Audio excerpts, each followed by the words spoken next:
insecure, but I'm not sure, cause every time she comes back around, we're on the floor, keeping score. She's trying to pull me under the ground, and she's so damn beautiful, but I'm pretty sure she's letting my funeral.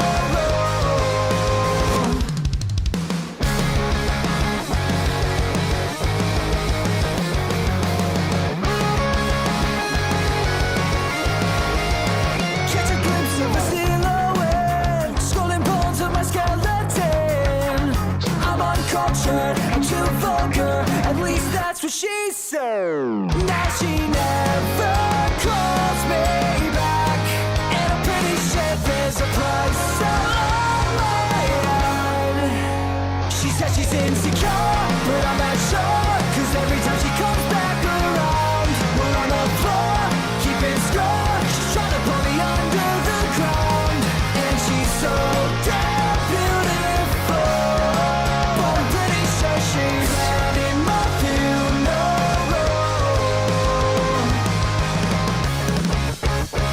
I'm running on empty, she's living here rent-free. She's turning my friends and my family against me. I know she resents me, I've given her plenty, but it's never enough, no, it's never enough. I'm running on empty, she's living here rent-free. She's turning my friends and my family against me. I know she resents me, I've given her plenty, but it's never enough, no, it's never enough. She says she's insecure, I'm not sure, every time she comes back around, we're on the floor, keeping score.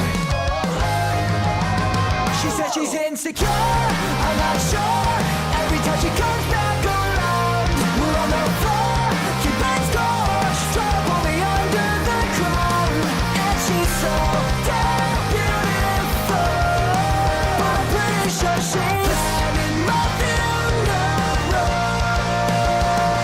Yeah, she's planning my funeral.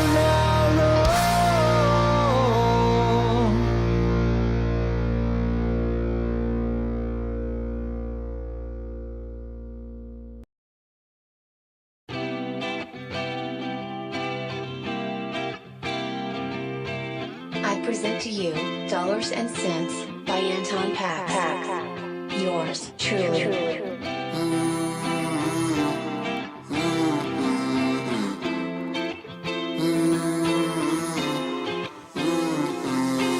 Damn, okay. Getting by and I ain't got no bands, okay. Try your best but you won't understand, okay. You can't relate. This part of the story, don't you pan away. I don't got a penny in my debit card. I swear if I want it, then I'ma get it. It's like, but things would be different if I was ballin'. I say more money, more options. I could probably make the city my apartment. I could cop like 7 supercars, or at least buy a house with a yard, and not sleep on the park. I need dollars and cents, losing my grip, I'm trying my best, I swear. No money for rent, no money for shit, but I'm trying my best, I swear. If you need me now, I'm there, at rock bottom, that's my problem. If it don't rain, well, how you gon' blossom? Last night I had another appointment with death. Always late, kinda funny, I missed it again. I can barely find the money to pay up the rent. I just wanted you to know I'm trying my best. Don't think too hard about it. If I can't make it too far without it, I'll be right back here with an SOS saying, please help me, I'm a lonely mess. Don't think too hard about it. If I can't make it too far without it, I'll be right back here with an SOS saying, please help me, I'm a lonely mess. Damn, okay, getting by and I ain't got no bands, okay. Try your best but you won't understand, okay. You can't relate. This part of the story, don't you pan away. I don't got a penny in my debit card. I swear if I want it, then I'ma get it. It's like, but things would be different if I was ballin'. I say more money, more options.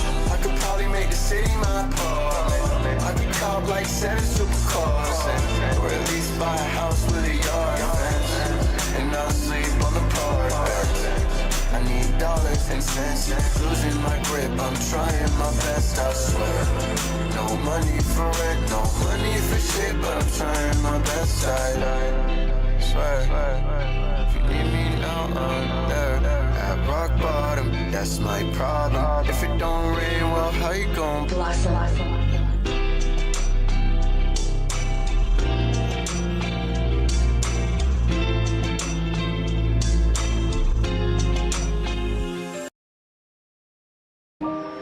Hey, you know who it is?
What's going on, ladies and gentlemen? I'm your host, Nerdy John. That's right, ladies and gentlemen. I'm here. I'm here for once. Shocker, I know, guys. I'm here doing a live stream because, god damn it, I miss doing it. Sorry I didn't do one this morning. I'm not trying to use this excuse every single time, but let me tell you, okay? Let me tell you. Life got hectic there for a second. Life got a little bit hectic there for a second. Ladies and gentlemen. But we're gonna have some fun tonight, cause my God, did some juicy topics happen. The other day I actually did make a short relating to one of the main topic technically for tonight. But ladies and gentlemen, it is going to be a fun one. It is going to be a fun one because first thing we're going to look at, Internet Adjacent finally made his response video to the whole Parlo situation. Now, from what I understand,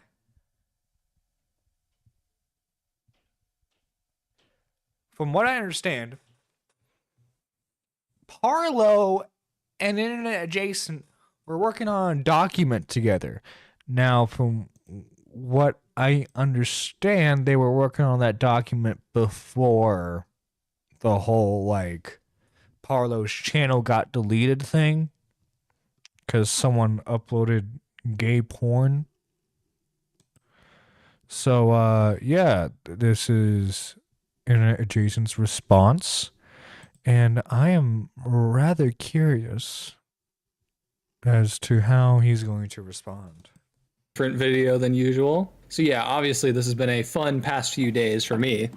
If you aren't aware, then I currently have been facing a situation that absolutely exploded. Since everything, at least of mine, has been full blasted on the internet, then I kind of guess shame has gone out of the window, and right now my only concern is to address every single thing I found recently. And because you're a fucking freak, Wolfgang. I'm sorry, I can't keep saying Internet Adjacent. I'm just gonna refer to him by his Twitter and Discord handle, Wolfgang. By the way, Wolfgang would be a way better title for a YouTube channel than fucking Internet Adjacent. But yeah, you're a fucking freak, man. You're a fucking pushy, creepy ass dude who, while I maintain that, like, you didn't, like, fucking assault Parlo, you were being a fucking creep and was fucking, like, massively pushy for sexual activity. Now, granted, he did fly you out for that very purpose, but, like, I don't know, dude. When you're in a situation where you could potentially hook up with someone, there's kind of a vibe there if the person's not feeling you out. I swear this stream said it was starting 3 hours again. 3 hours ago and 1 hour time. Nothing about now. Oh yeah, I had set up the live stream earlier and I wasn't quite sure when I would be able to stream. Yeah, I wasn't quite sure when I was going to be able to stream. But I'm here now. We're live and we have gay furries to make fun of. in order to just like get the situation done and over with. This is the one and only time I'll be talking about this. After this video, I will be moving on and uploading like normal. Jerry is going to get another video or two, but after that, I will be coming back as the host.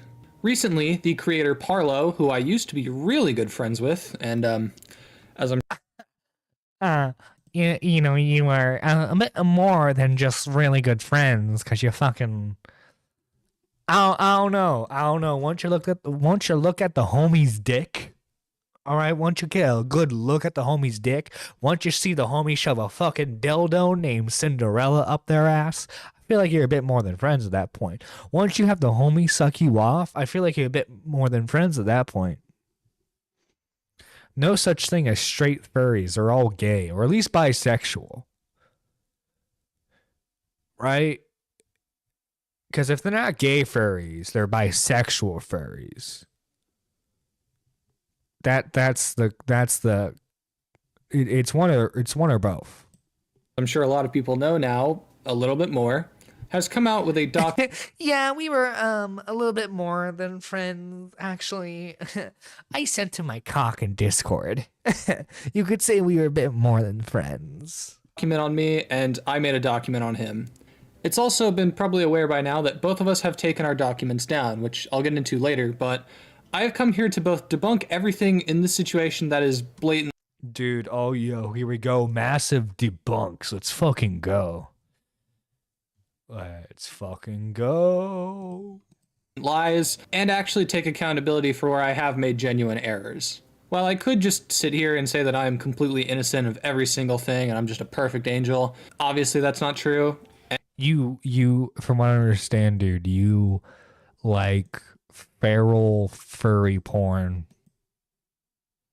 I repeat, he likes feral furry porn. And if you want me to explain what the fuck that is, this is the one time I'll be greedy in this stream. You're gonna have to make me fucking donate. You're gonna have to like do a fucking donation if you want me to explain that shit, motherfuckers. And I'll own up when needed because while the mistakes I actually did make aren't like career destroying, it is still definitely something I'm going to have to own up to. I mean, you're not the first sex pest, you know. If fucking Pro Jared can still have a career, I guess you can still have one. But like, you're a laughing stock in the commentary community as far as I'm concerned. You fucking creep. You want to know the funny thing, by the way? The funny thing? I was originally, after I reacted to the his Templar video, I was gonna try, and granted, it probably wouldn't have worked out because me trying to get guests on here usually never works out. But I was gonna try and reach out to see if he would be interested in coming on live stream. So that because like originally I was gonna be like, yo, let's talk fucking. My plan was to talk shit about Templar the entire time, right? But then all this shit came out with fucking Parlo. And just fully admit I did wrong. In regards to the serious allegations, then short answer is no. I haven't really done anything like what people are trying to say I have. But supposedly he stuck his finger in Parlo's butthole without consent. But it's up to debate whether or not that was consensual. in terms of a lot of the other things, there are mistakes I have genuinely made throughout the situation that I'm going to address here. I will be returning to content as normal, but I feel like this video is necessary to move forward. A lot of people have been asking me for this video for a while, and I've been saying the whole time, just be a little patient. I don't want to rush anything like this because this determines... You don't want to rush anything, like the sex you were trying to rush with Parlo. What I do going forward. So there's a lot for us to cover, but I figured we would just start with all the serious allegations and go from there. There's going to be timestamps, so if there's a specific section you want to look at, then you can just go and find which section you want to watch. In regards to the Anthrocon furry convention thing, I'll be talking about that in full at the end of this video, but in regards to every other serious accusation... There are furry convention allegations? Oh no, those are never good. Those are never fucking good.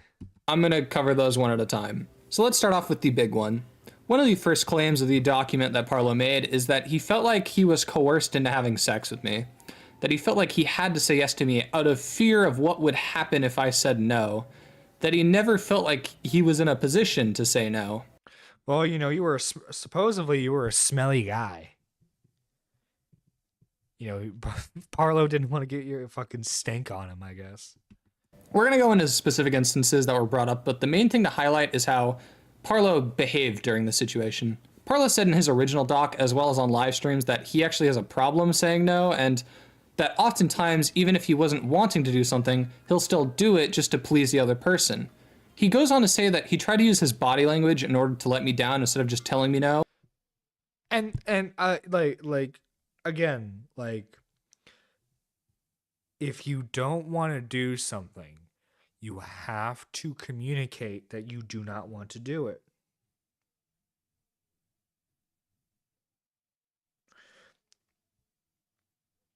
Furry con allegations can range from leaving used diapers to grape, so we'll see. Oh yeah, it could be anything. This is why if you look at the DMs, he is Is sex tonight or no? Yeah, okay. but I can't eat until then. I'm starving. I'm hungry as fuck. Well, if I'm to understand, these messages were before he saw you. This is before he knew what you looked like. Which, by the way, chat. Okay, so chat. Let's put you in a hypothetical, right? You got your Discord kitten, okay, or Discord wolf in this case, right? You got your Discord wolf in the DMs. They're sending you some salacious pics, and you like what you're seeing, and you want to fly them out, so that way you guys can have a little rendezvous, a little fun, away from the prying eyes of the Discord moderators. One problem, though. You've never seen their face. So, chat, let me ask you, chat. Would you spend over $1,000 to fly someone out who you have no idea what they look like? Would you do that, chat? Does that sound like a smart decision? Does that sound smart to you? It doesn't sound smart to me. Never have sex on an empty tummy? Well, Midna, you didn't know, but Parlo is a bottom. And, Parlo had to make sure that he was cleaned out so that way him and Wolfgang could have fun. Constantly going along with everything and saying he's totally fine with everything. It's also like during the recountings of what happened, the same thing is being said. I've constantly said that Parlo said yes in almost every single one of our encounters. And when he actually told me no to stuff, I backed off and didn't pressure him. In regards to using your body language and shit in order to tell me he wasn't down, this is in general just not a good way to handle things. A lot of people have been saying this to a large degree. As in doing so, you're just kind of banking on the fact that the other person picks up on things like these. But if you're in a situation like this... And as you can tell, Wolfgang can't pick up on shit. He's just like, sex. Where you're not comfortable or you're not wanting to do something and you're trying to be subtle, if your subtlety doesn't work, it is your responsibility to just tell the other person how you feel. You cannot blame the other person for not picking up on your subtlety. I'm sorry, that's just not how that works. In my case specifically, as a lot of people have said, I kind of struggle to pick up on body language. Some people have actually asked if I'm autistic, and I do not have any confirmed diagnosis yet, but you're a furry. It's basically confirmed by that, though. I will say I have actually scheduled an appointment for that, and I will post the results. Oh my god, no. No, dude, no. I'm sorry, hang on, let's replay that. Chat, let's replay that. Diagnosis yet, but I will say I have actually scheduled an appointment for that, and I will post the results when I get them. Chat, when I was waiting for this video to come out, I was like, God damn it. He better answer the autism allegations. He better answer the Bo Black's allegations, dude. I swear to fucking God, if they come back positive and he'll, you know what? He's hoping to use that as a fucking excuse. I bet you 100%, like fucking Bo Black's does. He'd be like, well, like you see, I have the tism. So like when you didn't want to have sex with me, I couldn't pick that up because of my tism. Bro. Oh my god, dude, we found it. We found comedy gold, chat. Fucking comedy gold. This is wow. Once again, this isn't exactly something I want to share online, but I'm unfortunately forced into that situation. No one's forcing you to share your autism diagnosis. No one's forcing you to do that, buddy. You are sharing it of your own free will. Dude, you have no idea how badly I would like him to call in right now. I want to grill him about the autism allegations. I want to grill him about that. Yeah, not everyone is able to pick up on subtle body language, and I myself struggle to do so, as has been confirmed by a lot of the people who were personally there. This is why my main point in my original document was that Parlo was telling me yes constantly, because I didn't pick up on the cues he was trying to send. Another thing I would like to highlight before we even move forward is that Parlo is changing his positions constantly in the situation. In his document, he said nothing criminal happened. In private, he was telling people he was sexually assaulted. Now, publicly on Twitter, he's saying it was all alleged. I usually understand why people covering allegations use the term allegedly when it comes to criminal actions. It's because they don't know what happened, so for legal reasons, they have to say that, or else they could get in legal trouble. Why on earth would you put allegedly in front of allegations that you are making? Like, could you imagine going to a police station or reporting a crime and saying, yeah, you know, allegedly my neighbor broke into my house and robbed me, when you're like literally the only person to see anything? It makes zero fucking sense. With all that out of the way, let's unfortunately get into the actual scenarios. If you cringed the first time going through this entire situation, it's not going to get much better. If anything, we're on a downhill slope. So the first night we decided to do No, we are on the uphill slope, buddy. Thank you for the content. oral in the bedroom. Parlo has claimed that I pressured him by pulling out and taking a condom out of the wrapper. I pulled the condom out in the wrapper. Yes, that is what I did, but I didn't open it. I asked if he wanted to do stuff, to which he said sure, and then I pulled the condom out of the wrapper. And almost immediately after I did this, he changed his mind, and we didn't end up doing anything. So the wrapper was put on a shelf where it remained for the entire time. Parlo has, for some reason, included a photo censored of the condom in the fucking Google Doc. Oh, we're gonna be seeing a lot of that, by the way. So, like I said, this is your cringe warning. I asked that if he didn't want to do that, if he was down to use a dildo that I had brought along, which, yes, we're gonna talk about, which, God damn it, I don't even know how to talk about this. Yes, it is the Cinderella, which we're going to talk about later. That's a little bit more of the goofy side of this whole thing. Now, he said yes.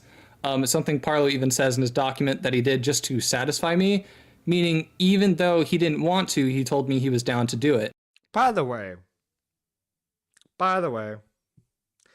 I feel it's important to put it out there.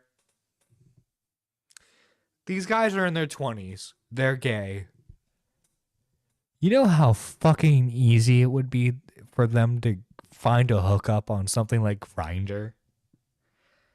How fucking desperate for dick were these guys?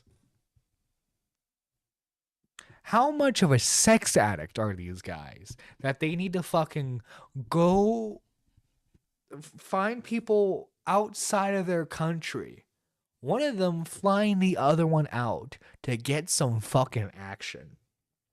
And my fucking God, the way that the way that Wolfgang constantly asks, hey, can we do this? Can we do this? Sex? Sex? Sex?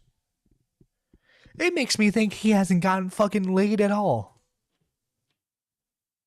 Was he a virgin before all of this? Was Parlo your first time? Because you're reeking of desperation, my dude. Fucking reeking of it.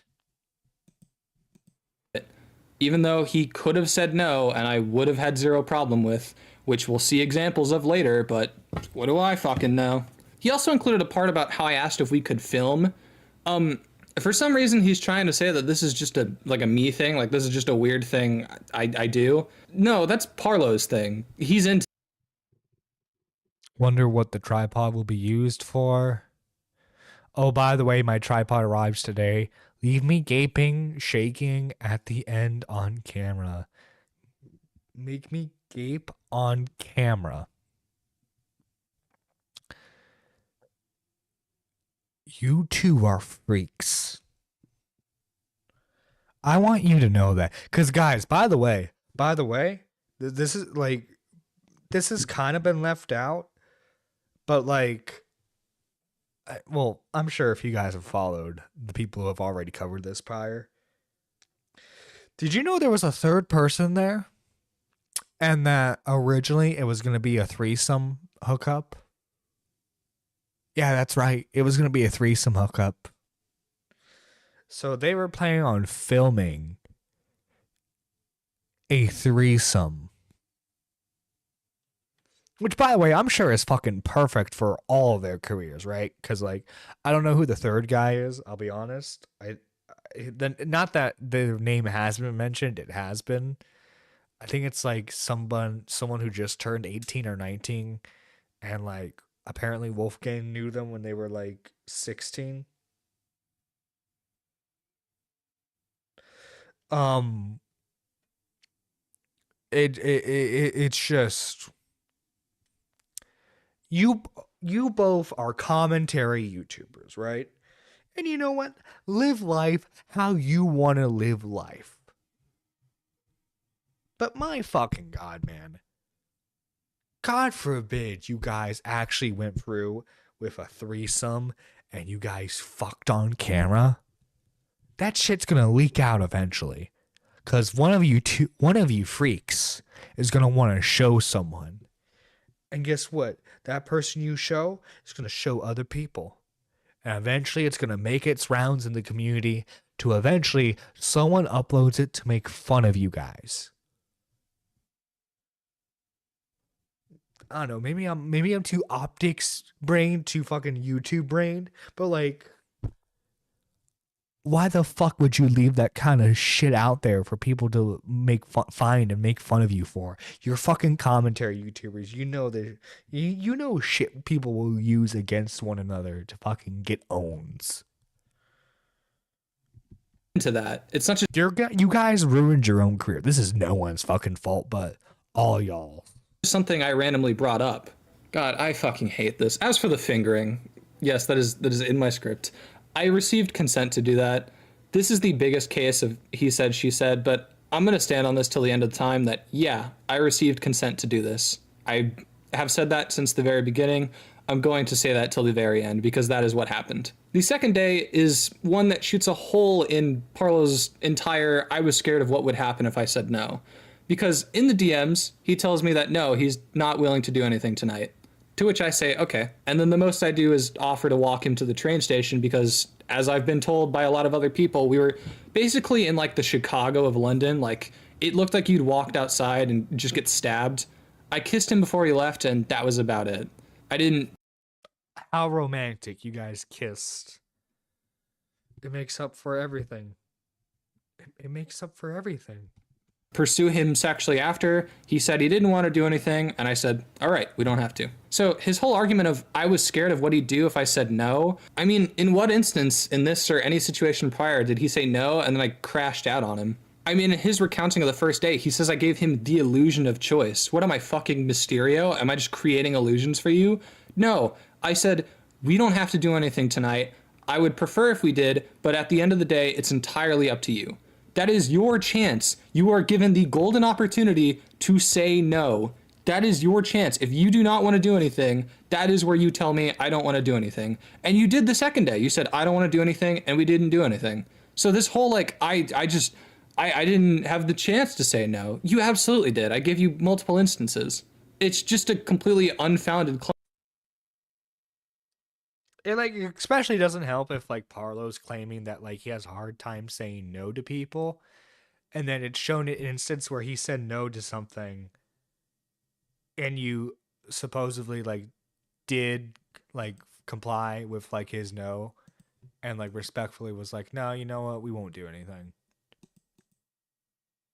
I want to make it perfectly clear, despite me making fun of both parties in this situation, especially Wolfgang more so because this is his video, I don't believe he assaulted Parlo. I want to make that perfectly clear in case anyone's like misconstruing what I'm saying. I just think I do believe he was creepy, very pushy about sex, and it's just you guys are freaks, and I believe you both deserve to be made fun of. Claim that he pulled out of his ass, and this is like the prime example of that. I constantly told him I wouldn't want to make him do something he wouldn't be cool with. Constantly.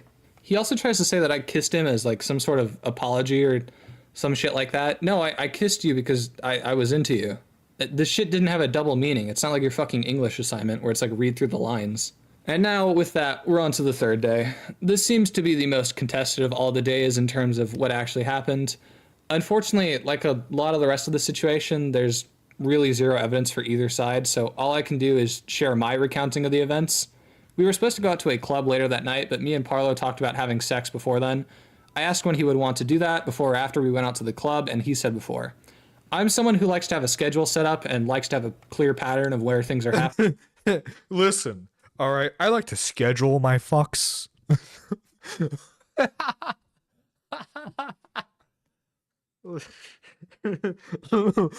Listen, okay. Listen, I already got my 8 o'clock booked. I got my 2 o'clock booked. I can fit you somewhere. Ask my fucking secretary when we can fuck. Bro. Hey, like, I want to plan out the vibe. Like, do you want to hook up after or before? Because, like, I don't want to kill the vibe. Bro. Chat, let's hear. Do you plan out your fucks? Do you do that, chat? So I was trying to figure out when we were going to do that. After asking Parlo, he told me he wanted to play Minecraft and work on his pyro dock for a bit, but that he still wanted to have sex that night before the club.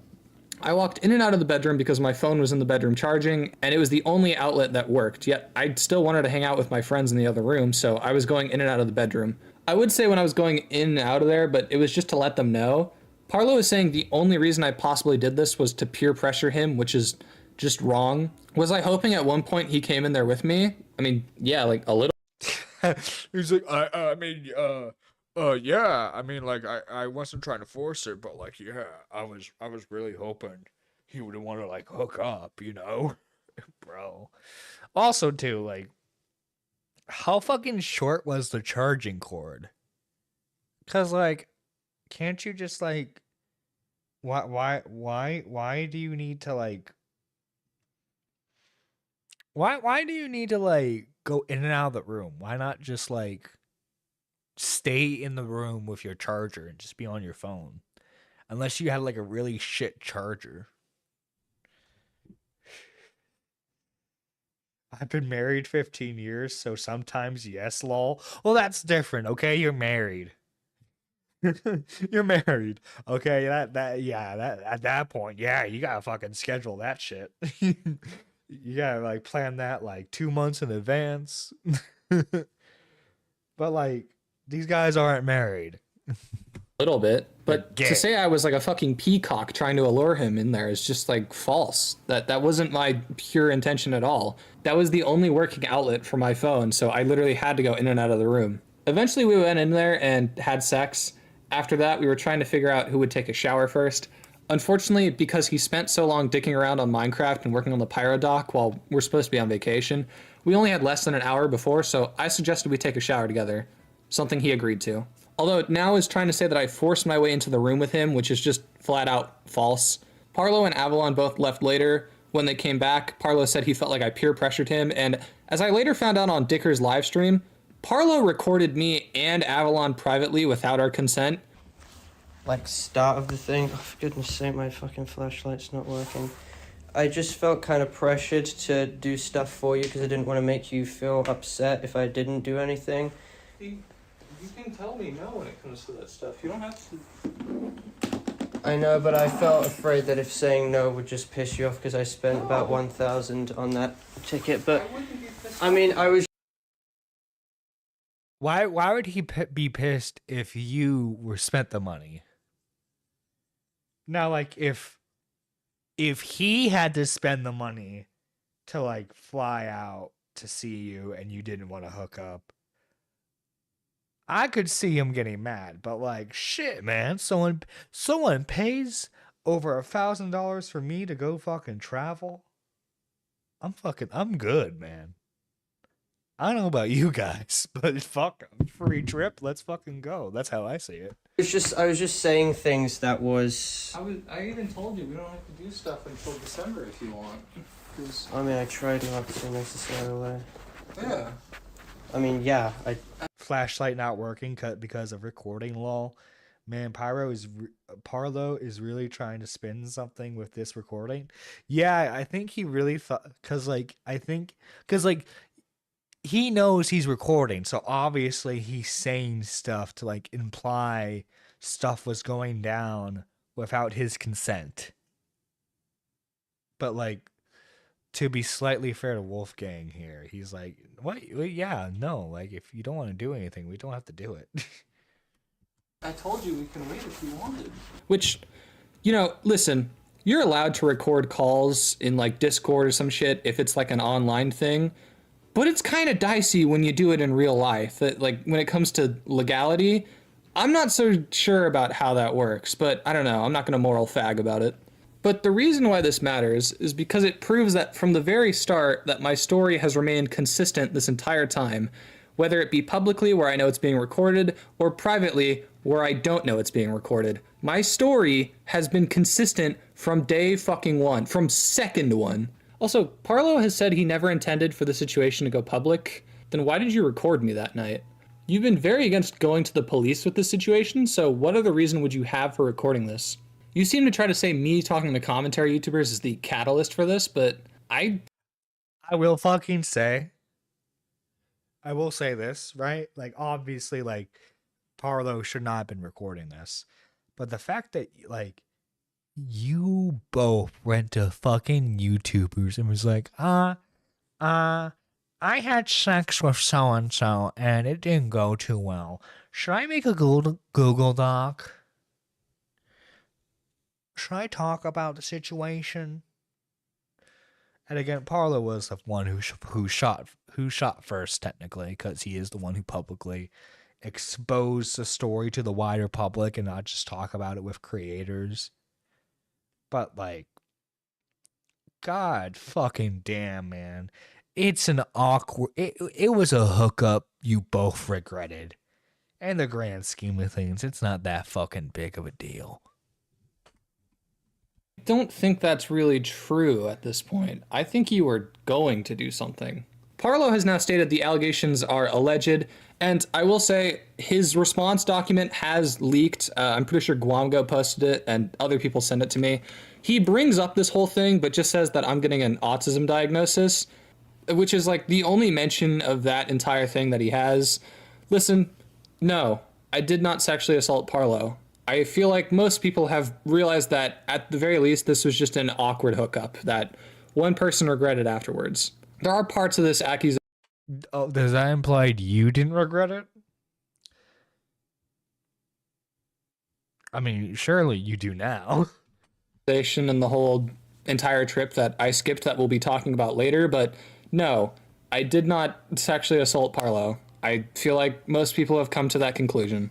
But obviously, this isn't the only accusation. As is usual with Parlo, he filled his document with a lot of bullshit. I mean, compare our documents. Mine was just about the sexual assault allegations and the GoFundMe stuff, which we're going to talk about that in a bit too. Parlo made like 50 different accusations. I mean, almost all of them are bullshit. There's a lot of people coming out of the woodwork too to make other accusations, but those are also just bullshit as well. So let's just keep going. Another very serious accusation and very false accusation is grooming. So some people, for whatever reason, are trying to push the accusation right now that I'm a groomer. Not only am I confused on where this accusation is coming from, but even the person I allegedly groomed, Avalon, is not on board with this allegation. And Parlo wasn't originally until his channel got terminated. That's right, I've been told behind the scenes that Parlo was planning on not even including this when this whole thing went public, but also that people have told him to drop this behind the scenes and he considered it. But after his channel got terminated, he just went ahead and decided to call me a pedophile or something. So yeah, now we have to respond to that. It's not just that, but there's like zero evidence for anything related to grooming in this scenario. There's zero evidence for anything related to this claim in general. As far as I've seen, this whole thing just seems to be a rumor started from Parlo. The entire grooming claim is just downright false. I have been friends with Avalon for a very long time, and at no point had I ever been sexual or romantic towards him, nor was he that way towards me. We were never like that. It wasn't until after he turned 18 that Avalon started coming on to me and offering the idea of a three-way between me, him, and Parlo. This is proven in the DMs from before the situation even happened. And while I was hesitant at first due to the nature of our friendship, I also thought it was just very morally ambiguous. I didn't know if this was like okay or not. Avalon said he didn't see a problem with it multiple times, so I eventually figured there was nothing wrong with it. At most, the three of us discussed this whole thing. Let me offer you an alternative. Hey, so-and-so, do you want to have a threesome? No. Oh my god. It's, oh my god, that's so fucking easy to navigate. The fuck do you, well, you know, after a long consideration and, bro, okay, if you don't wanna have a threesome, guess what? You don't have to have a threesome. No one's fucking forcing you to, especially over fucking Discord. But Avalon's partner wasn't cool with it, so we didn't end up actually doing anything. This is not grooming. This is not pedophilia. It is so fucking far. Oh wait, oh my fucking god. Avalon has a partner. And they wanted to have a threesome with you and Parlo? Was this hypothetically, like, was the partner gonna watch? Jesus fucking Christ, you guys are freaks, man. This is what happens when you don't, when you like, you just fucking sit in Discord. You fucking do shit like this. Just make your goddamn videos. Just make videos, man. Keep yourself occupied. Far away from that. The most you can say is it's weird and reckless of me. That is literally like the deepest this can go. I find it hilarious how Parlo is saying I groomed Avalon, though, when he was ecstatic to have a three-way with the two of us. In fact, actually, I'm going to read a DM Parlo sent me around the time we were discussing it, a day after we made that group chat. I asked Zillow if he got the go-ahead from... Oh my fucking god. Oh my fucking... Human centipede. Okay, I feel bad a little bit, though, because I don't know how complex this all could be, and I wouldn't want to do anything unless they explicitly asked, because if it's between you and him, I wouldn't want to intrude on that. It's just that I'd love to be a part of it if they are all fine. You know, for someone who's saying I groomed this guy and I'm like a pedophile or something, certainly very eager to join in when you liked me. If I thought someone was a groomer, I wouldn't be trying to have fucking three-ways with them, Parlo. That's retarded. No, After but Parlo, you knew that Parlo was a fucking schizo, and you were hoping that the crazy sex would be worth it. Was it worth it? Was it Wolfgang? Was sex with the crazy person worth it? made this accusation, I actually went to Avalon and others in our friend circle to genuinely figure out what the fuck is going on, to which Avalon has said that he doesn't agree with this claim or think I'm a groomer. Same with others in our circle. They also said that they've never gotten any of that. Like, they've never even suspected anything like that is going on. Like I said, Parlo made this claim, but was going to drop it after Avalon put pressure on him, but is now using it again because Parlo has the biggest victim complex in the world. So if people don't believe I'm a rapist, because why the fuck would they? This guy's been lying out of his ass, then I have to be a pedophile. All because he's mad his channel is gone. And that's because he has no one else to blame for his channel being terminated. He can't blame Mugen because the guy's a fucking nobody. He can't blame Cormanx because that guy's off the internet. He can't blame Guamgo because that'd be a fucking disaster. So I just have to be the villain. So yeah, this entire fucking grooming claim is just retarded. It's just entirely not true at all. There was also an incident where I invited Avalon to the OpBlock server when he was 17, but he wasn't allowed in because the server was 18 plus. I invited him there because he wants to be a manager for a lot of YouTubers, so I figured I could invite him to a Fuck no. Why the fuck would I let a Okay, you know what? Faugi, by the way, associate of the channel, okay? Cloudy, fucking wonderful. She's funny as hell. Why the fuck would they need a fucking 17-year-old at the time to be a goddamn manager? What the fuck can that 17-year-old do for them that they can't already do themselves? Is Avalon gonna fucking call sponsors for them? Like, seriously. Fucking YouTube manager? Fucking kiss my ass with that pretentious bullshit. A server with multiple creators so he could potentially rub elbows. When Avalon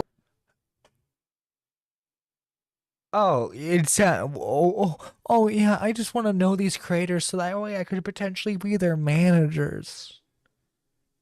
Shut the fuck up. joined, he was put in the verification channel, and when I asked the owner if he was allowed in, they said it was only 18 plus, so I told Avalon he had to leave. People are trying to spin this as me wanting to put a minor in an 18 plus space, but the reality is I just wasn't aware of the age requirement for the server when I invited him. He never got past the verification channel, and I mean, the Outblock server isn't like porn. It's not like sex or anything, so I didn't assume it was 18 plus. Is that a little reckless? I mean, sure, but like, people are saying it's malicious. It's really not. And I feel like I did everything in that situation. I found out the server was 18 plus and he wasn't allowed to join, so I told him he couldn't get in. I didn't fucking beg the owner to let him in. I didn't get on my hands and knees. I didn't have a fucking 4-hour call go like, please let him in. Please, dear Lord, let him in. No, I found out the server was 18 plus and I told him he had to go. Personally, to me, the whole framing of the situation is crazy. Anytime people bring this up, they only say the server was 18 plus, which sounds like you're talking about a pornography server, when in reality, they're just talking about a drama server that doesn't allow anyone under 18. You may I'm trying to become Nerdy's manager so I can convince him to use a Cinderella. Oh my fucking god.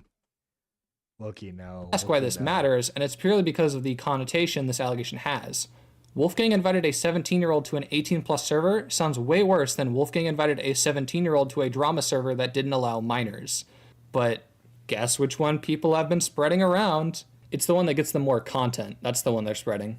I mean, just lay the situation out. I invited someone to a server, was told he couldn't join, so I told him to leave. That's the extent of this allegation. I'm sorry, if you think this is a massive thing, I think you have a massive thing growing on the side of your head. Speaking of, there's a claim going around that me and Parlo invited Avalon to a group chat and sent him NSFW when he was underage, which is just entirely false. I've actually seen people like Lio Convoy push this, which, I mean, I don't know what I expected, but oh, the story gets better and better. Let me just really quickly say, Avalon turned 18 in September, and the group chat was made in October after he came on to me. So no, this claim's just entirely false, and yet people have literally pushed this without any evidence. That says a lot about you, I'll just say that.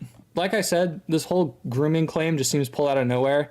Avalon himself has said multiple times that he does not agree with this claim, which, funnily enough, we were supposed to work with Parlo to just entirely figure out how to just drop this claim from the entire story. And by the way, it's not just the reason why Avalon hasn't publicly or privately confirmed this claim is true, because he doesn't believe it, but it's also part of the reason he is currently helping me debunk the entire claim.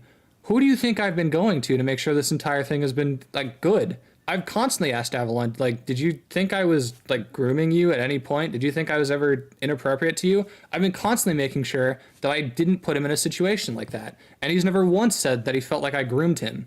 He hasn't said that to me. He hasn't said that to anyone else around us. This is a claim Parlo is making. And ironically, this claim is fucking Parlo over, because if this is grooming, then Parlo would also be guilty of that.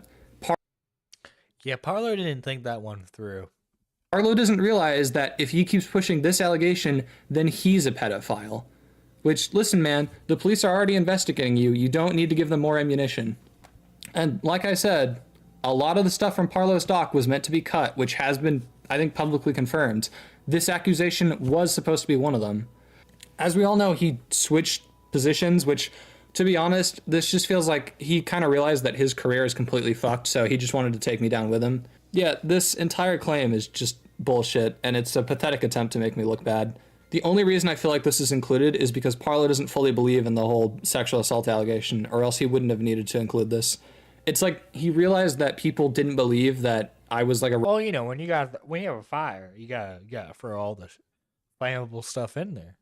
Rapist or a sexual assaulter. So naturally the next thing is, oh, I have to be a villain somehow, so now I just have to be a pedophile. It's disgusting. It's pathetic. Of all the false claims in this situation, it's just the most false. And yeah, I feel like I've done a pretty adequate job of explaining why this is bullshit. But those are the real big accusations. Everything else from here on out is just kind of goofy shit, or shit that isn't really that big of a deal. So this is the embarrassing part of the whole thing. Let's get on to an accusation that's just flat out wrong. Zoophilia. Parlo is trying to argue that certain commissions of mine that I got when I was a furry makes me a zoophile. I'm gonna need to simplify this for normies.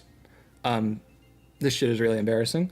So, I've said before, do whatever the fuck you want in DMs. If it's two adults just being weird in DMs and it's not illegal shit, do whatever the fuck you want. As long as you're not hurting anybody, I don't really care. Just keep your shit out of the public eye.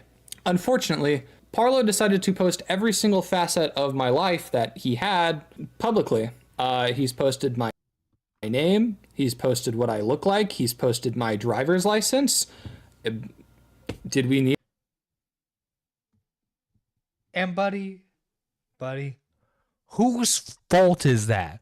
Who fucking gave him that shit? I don't know, Wolfgang. Is it your fault? Is it your fault because you were fucking horny and you wanted to fuck him? I'm sorry, but everyone for a while now who's known about Parlo fucking knows how much of a fucking crazy schizo he is. You fucking were trying to stick your dick in crazy and was surprised that he fucking snapped back at you. Need this information? No, we really didn't. But Parlo's schizophrenic, so he's gonna do it anyway. One thing that Parlo brought up is because of some furry porn I commissioned, I am a zoophile. I used to be a furry, all right, and I think it's pretty clear that I'm just a fucking faggot, bro. Like, I think that's pretty... Guys, he's a former furry, okay? He's reformed. Pretty clear from the situation. So naturally, as a furry, I got a lot of commissions of shit that's supposed to be private. Did I get any porn that depicted animals or anything like that? Like a dog getting fucked or something? No, I got normal furry porn because I'm a queer. That's the... No, you didn't get normal furry porn. You got feral furry porn. Which I know I joking. I know. But in the stream earlier, I made a joke that you'd have to pay me to explain that. But to explain it, feral furry porn is so like God.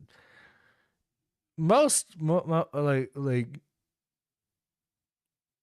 usually be like it usually there are human elements to the furry. When it comes to feral furry porn, though, the features are more animal than they are human. Let's put it that way. That's what I did.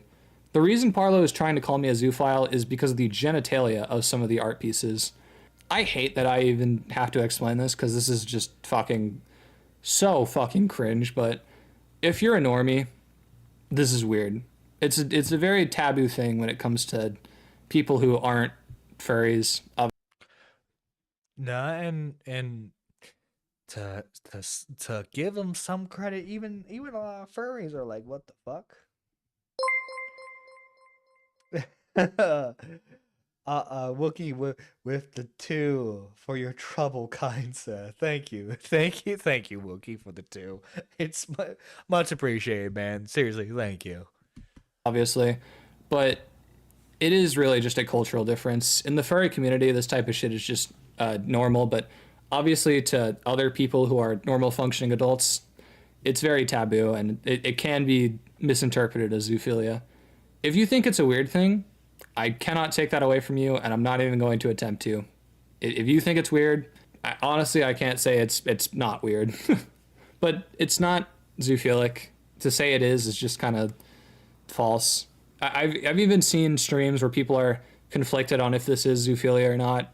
It's not. I do know what zoophilia is, obviously. I call people out for it all the time. But that's not to say that like that just automatically excuses me of the claim, but I'm saying I know where the line is. I know what is reprehensible. Dude, Wolfgang has defined the line for us. We're good. Immoral artwork, and I know what's just weird. And this is just a weird thing. I wish that the shit I was into was not public, and I still don't really feel a need for this to be public, but I mean, it is what it is. Speaking of embarrassing shit that was made public for zero reason is my sexual health. Yeah, that's right. For some reason, Parlo decided to tell the entire internet what my sexual history was. Wolfgang has seen mentioning how he has another STD scare to his mutual friend, fearing he has contracted chlamydia for a second time. Ladies and gentlemen, Sex Ed 101. If it's your first time hooking up with someone and you're not exclusive, probably should wrap it up. Even if you're gay, probably, especially if you're gay. My God, man, you're a fucking walking HIV diagnosis waiting to happen. And the fact that I had an STD at one point. But guess what? Okay, if you have a history of having STDs, right? If you have a history of having STDs, I think, to give Parlo some credit here, I think it's perfectly valid to be worried if you're going to spread an STD. Now, if that was a worry, I don't think they should have fucked in the first place. You think they build up an immunity to it, like a condom? Oh my God. You may be asking if I had an STD when having sex with Parlo, which would make the claim justifiable to make public. I mean, to which you'd be wrong. It's actually something I told Parlo literally 4 days before I went to visit him, that I did not have an STD. The most I had was a mark on my body, but a doctor confirmed that it's probably just a skin irritation, and I went to a dermatologist like a week ago. They confirmed it's just something I'm supposed to have. So, like, did you have the thing that shows that you're negative for all the STDs, and did you show it to him? It's not an STD. I did not have an STD when I had sex with Parlo. So why on earth is the fact that I had one like a year ago public? Who fucking knows? There was literally zero reason for this to be public. Another minor thing that Parlo brought up was hygiene, which, yeah, I'm going to talk about this a little bit. He tried to make it out like I'm just some gross and disgusting motherfucker. The thing that Parlo doesn't mention is that the instance he's talking about is the first day that I was in London. This was after I'd been on a plane for the past 2 consecutive days. Like, literally, I'd been on a plane for 22 hours. So obviously, when I met them at the Airbnb, I would have smelled like shit.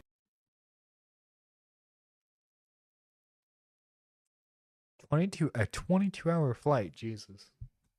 Parlo asks why I didn't buy shampoo at the airport, and that's because you were texting me about how you were fucking starving. It took me 22 hours to fly there, and then it would have taken me like another hour to get to the house. And when I got there and landed, you were telling me about how you were starving. So it still took me fucking forever to get there. I didn't want to stop on a fucking side quest because you were starving. You were telling me you were hungry. And I was actually denied from using Avalon shampoo at first. We were supposed to go to Tesco's the next day to get shampoo. Wait, you didn't pack your own shampoo? Dude, that's like the first thing when I travel, that's like one of the first things I do is like I get like I get my shampoo, body wash, um my toothbrush and my toothpaste ready. Like I don't know, I think that's like packing 101. Like you didn't pack any of that shit. You're just like, I should be fine.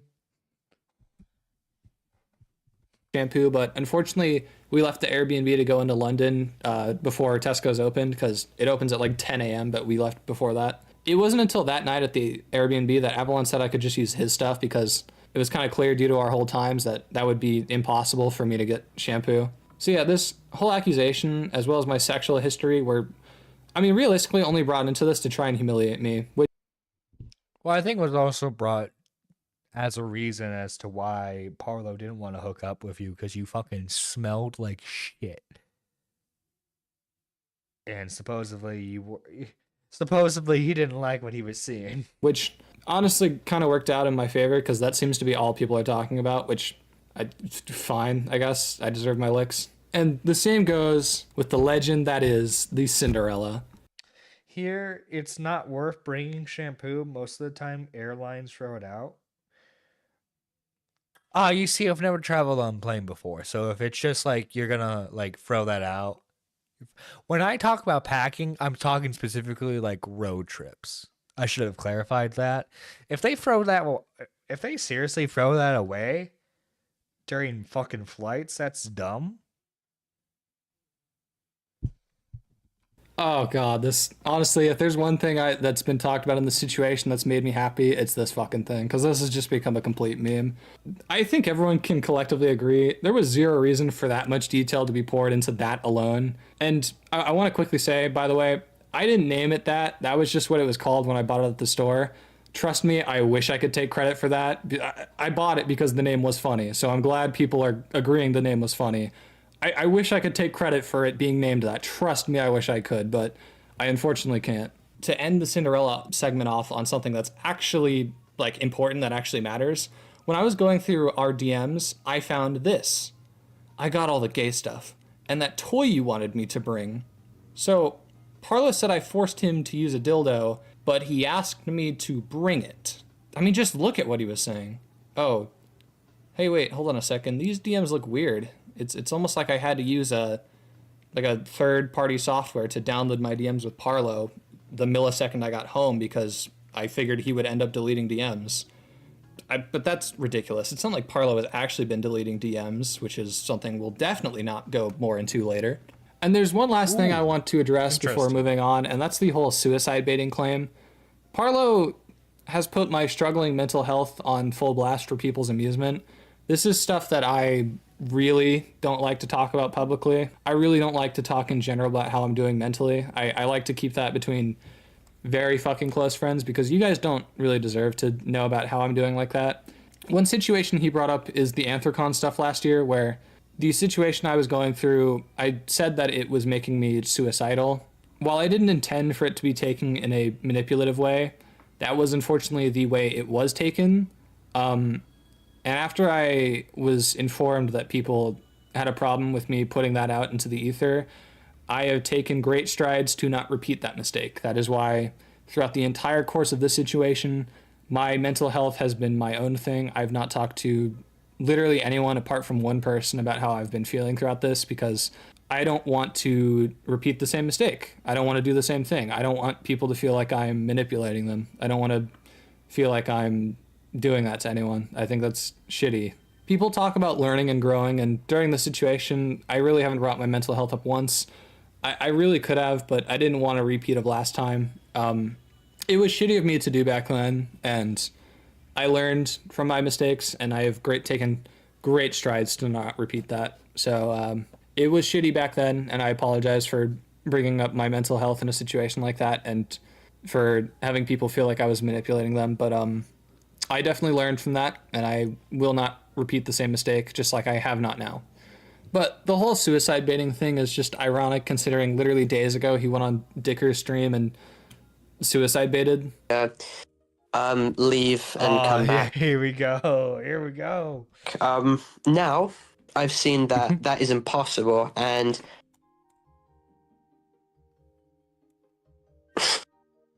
can't say, but a lot of people have Okay. fucking blood on their hands now. But yeah, Whoa. Okay. It's a pattern that we're going to see that Parlo's just a complete hypocrite. Speaking of Parlo, I guess I should talk about this briefly. The GoFundMe thing. Now, this is probably the biggest point of contention against Parlo. Obviously, he's publicly apologizing and issuing refunds for everything and how everything went down and having his I heard this was crazy. It's a crazy situation. Yeah. fans feel like he scammed them. Well, I wasn't going to show this off because if he was taking accountability, I guess whatever. But I think it's important to show what he said the night before it was made public. Your GoFundMe point was horrendous. No, that's actually a banger point. Like classic deflection level straw grabbing. No, it was genuinely horrible, and commentary people agreed in private. So yeah, he knew 24 hours before that this claim was going to be made public, and him and certain creators he was talking to thought it was stupid. It's crazy now he's changed his tune, and how these same creators are publicly bashing him for it, but that's just me. By the way, I will say, name names. I don't have evidence. Name names, Wolfgang. Name fucking names. You coward. So I'm not going to name names, but I was told every single person he talked to about this, and I know every single person who said this claim was stupid. Ooh, fucking name names then, you fucking bitch. Boy, did they fucking change their stances really quickly. That's all I'll say. The last thing I can address is an absolutely fucking wild one. I am accused of being a Nazi, despite having one of the craziest gay sex leaks online. This accusation stems from the fact that I have a game on my Steam library. I mean, would you guys actually be surprised though? Gay furry Nazis are a thing. Called Furry Dictator. I said this in a past video, and I'll say it here again.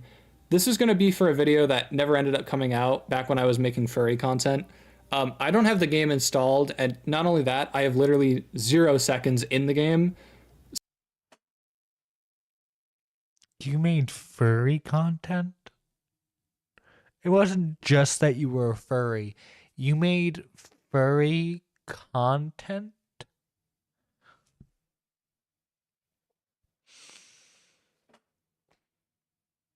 You know, maybe Parlo was right about all the allegations. So yeah, this accusation too is just entirely bullshit. But with that, we've reached the end of the main accusation segment. Now onto the Anthrocon stuff. So the Anthrocon thing, a situation that had long since been dead but was dug out of the grave to try and use against me. It's a situation that, just like this one, is very easily debunkable because it's incredibly similar. This is a situation of someone trying to use their body language instead of their fucking words to tell me how they feel. At the Airbnb at this convention I was attending with some people, one of them told me they were down to hook up, so I began to rub their knee. They then tried to spin this into me sexually assaulting them, which is just fucking retarded. And then instead of just letting me down, they constantly told me that they just wanted to have sex later instead of just telling me that they were no longer interested. And like Parlo, they tried to use their body language to tell me they weren't interested instead of just literally just say so. Like I said earlier, I struggle to pick up on body language like this. I went through the fucking ringer and absolute hell to debunk and disprove the situation, and that is why the situation hasn't been talked about in a while. But Parlo decided to interject a situation he has basically zero knowledge of to try and use that against me, even when back then people were dropping the situation because it sounded like an awkward hookup, which is exactly what it was. Dude, you have a lot of awkward hookups. There's zero evidence for either side, so this too is just a he said, she said. Now we've reached the part about all the actual genuine errors I made in this situation. That's right. Despite everything seriously career destroying being as flat as paper, I did still make errors in my handling of this. One thing I did that was shitty was I sent a photo of me and Parlo making out to a mutual friend after he threw these accusations at me. It was a thing I did in a panic, but obviously that does not matter. It was a shitty thing to do regardless.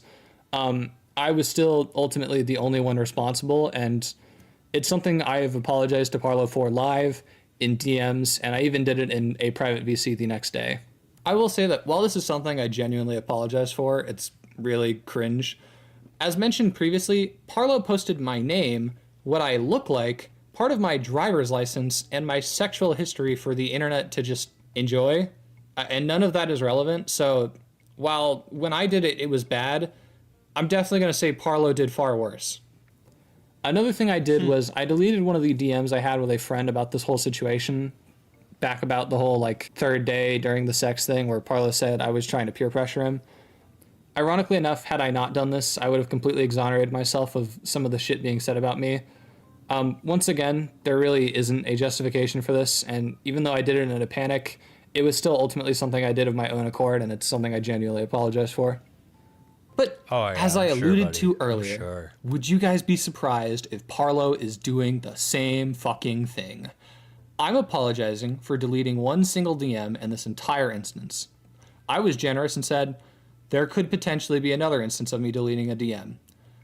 As far as I'm aware, there hasn't been any proven instances of that, so this is literally the only documented instance we have of that.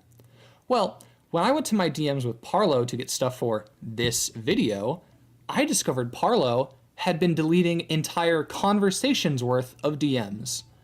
And as I highlighted earlier, some of these actually changed the entire situation around how some of these accusations look. Ooh, Parlo, you being sneaky. No. Shame on you, Parlo. Shame on you. Shame. Trust me, there's a lot of things here that he deleted which make him look bad. So while the one DM I deleted was bad, I'd argue the amount that he's deleted is kind of worse. Another big fuck up I had was when this situation happened, I went and asked drama YouTubers their perspectives on this whole thing to figure out the optics and if I was fucked or not. Yo, guys, what's the optics like on this? What are the optics like on me fucking Parlo? Obviously doing this only made it spread and while a lot of people told me I should just talk to lawyers instead, I didn't think this situation was that serious, and I still don't think this situation is serious enough to involve lawyers. But I shouldn't have gone and talked to other people about it. I should have kept it to myself. That's my mistake. This is something I have actually apologized to the people involved for. I had a conversation with Avalon behind the scenes where I apologized for speaking to those people. And it's just something I want to apologize for again. I didn't really see a problem with it, but after a lot of people have explained to me why it was wrong, I fucked up. I'm sorry. To end this video off, this situation went from a funny, haha, look at this retard, he fucked Parlo, to people genuinely lying about me and trying to cancel me. This could have genuinely just been a funny drama, but instead people tried to maliciously use this to try. Optics, you made a gaping wide mess. Oh my fucking god. I think that's comment of the stream. Good on you, Wookie. Good on you. And ruin my career. When it came to the situation, I said I was going to respond and debunk everything that mattered, and all I asked for was a little bit of patience, something I was not granted. Instead, people went with and ran with absolutely crazy stories with zero evidence. It's a little gross, to be honest, especially since to a lot of people, I told them they could talk to me if they had questions. But still, people went and called me a pedophile with baseless accusations. I was originally going to take a month or two. You know what? I can safely say this. I never called you a pedophile. I just called you a creep. Too off, but honestly, I've kind of had people tell me just to return after this video comes out, so I'll give Jerry another video or two, and then I'll be back as the host, because I've really taken time to just reflect on this self and reflect on me. I mean, I definitely got some things I got to work on, but this situation is more of a bullet to Parlo's career than mine. Obviously, this isn't going to convince everyone, but if I provide enough evidence for claims and you just refuse to believe some, I can't help you. I have messed up during the situation, but...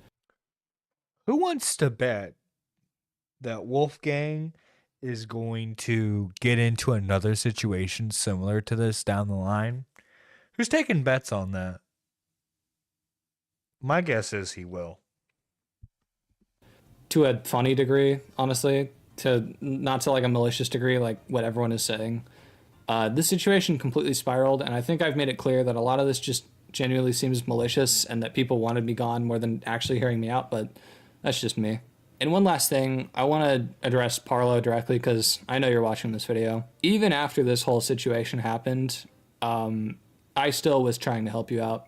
I was in DMs trying to figure out a collective response that the two of us could work on to save both of our careers. I genuinely gave a shit about you when everyone else didn't, when everyone else was warning me to just dip out on you, that you were complete schizo, that you were going to fucking crash out, that you were going to stab me in the back. And I should have listened. I don't know why I didn't.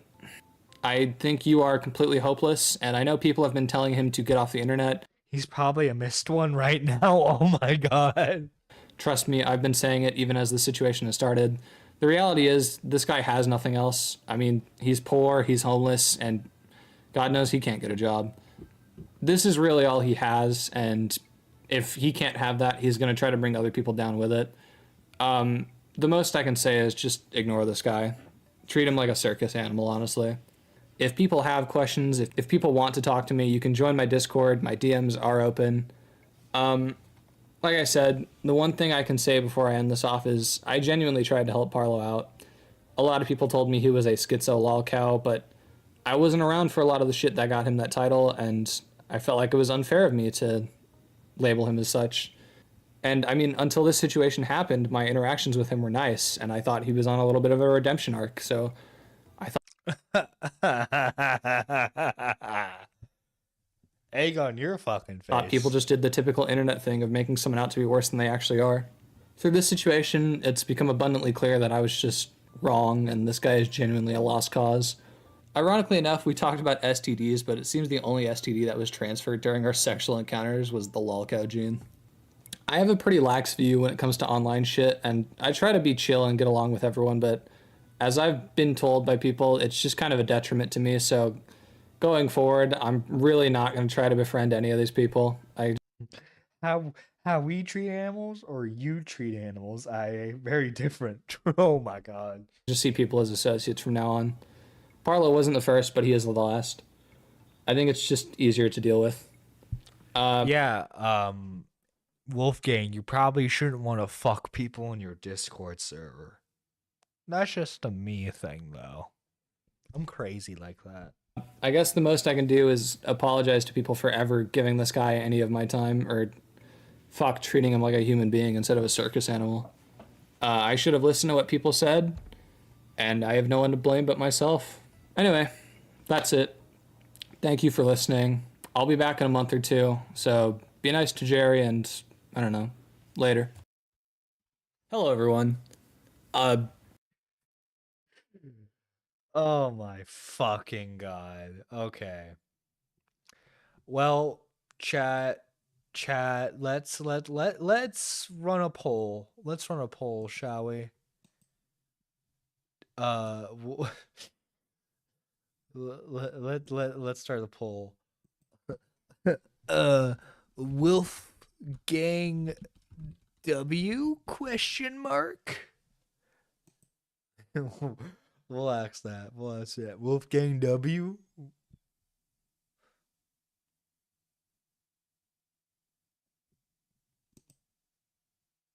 No, we got two. Oh. The votes are neck and neck. It's 50-50 so far.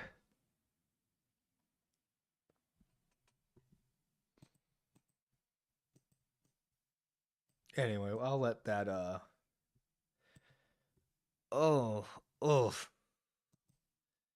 So this next segment is gonna be the main topic of tonight's stream. Now, there is a copyright lawsuit going on between two creators, one being Even Bad Wolves Gaming, and the other being Ink Slasher. Now, as you can see from the subscriber counts here, Even Bad Wolves Gaming is the smaller channel, and Ink Slasher is the bigger channel, having over 1 million subs. And so, who do you think? Who do you think is the one suing? It's not who you think, chat. Oh, well, you saw the title of the stream. the smaller YouTuber is suing the bigger YouTuber. Usually it's uno reverso. But why? Why is that? Let's find out. My video, just with a poorly rewritten. By the way, here's the Aussie. Here's the Aussie. On the 13th of August, I released a video about the story of Dying Light prior to the Beast. About a month later, another YouTuber called Inkslasher also released a video about the story of Dying Light prior to the Beast. The problem though is that his video is my video. Well, mostly. His video is 43 minutes long. More than 30 minutes of that are my video, just with a poorly rewritten version of the script recorded.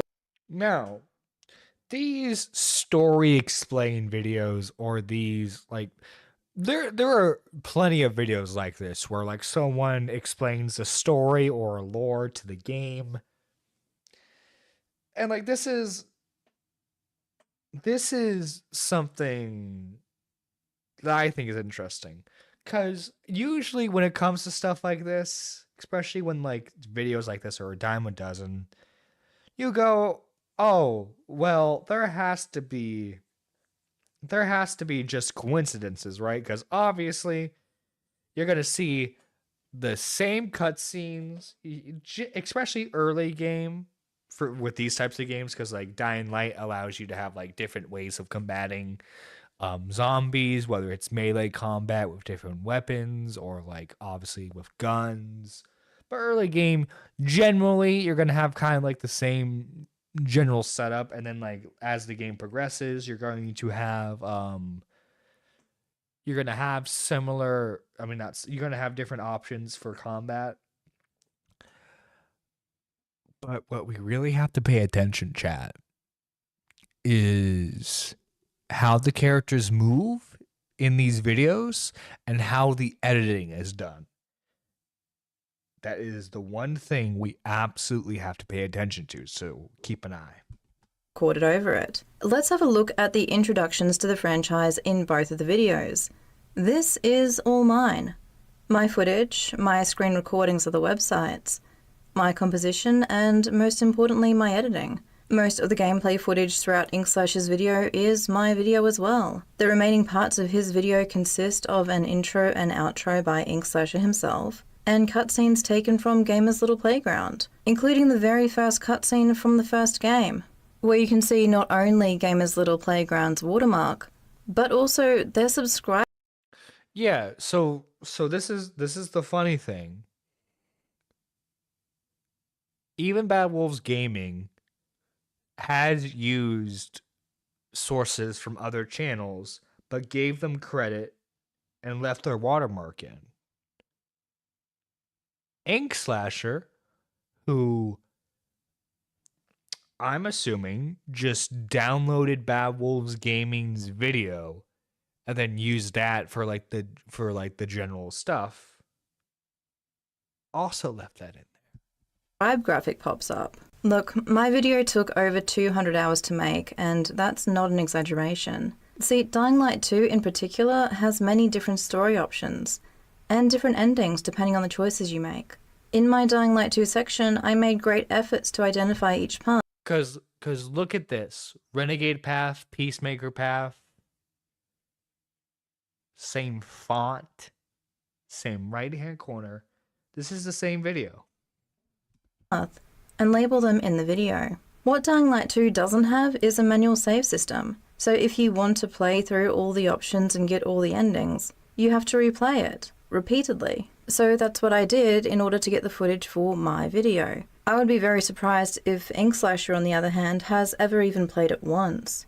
See, one of the other problems with his video is that it's wrong. Parts of the story are retold incorrectly, with massive mistakes that no one who played the games would make. There is a mission in Dying Light 1, for example, where you're trying to find a drug called Anderson, and you were told that there might be a stockpile of it in a school. So you go there to check it out, but instead of the Anderson, you happen to find explosives. In Inkslasher's version, though, you go to the school searching not for the Anderson, but for the explosives. The same issues occur in his Dying Light 2 section. In Dying Light 2, you were trying to find your sister Mia, Along the way, you have to do different tasks for different people, and early on you are investigating the death of a character called Lucas. Lucas had a unique weapon, and you were told that someone named Maya had been trying to sell this weapon. You track Maya down, but find that she's a young girl who had nothing to do with the death.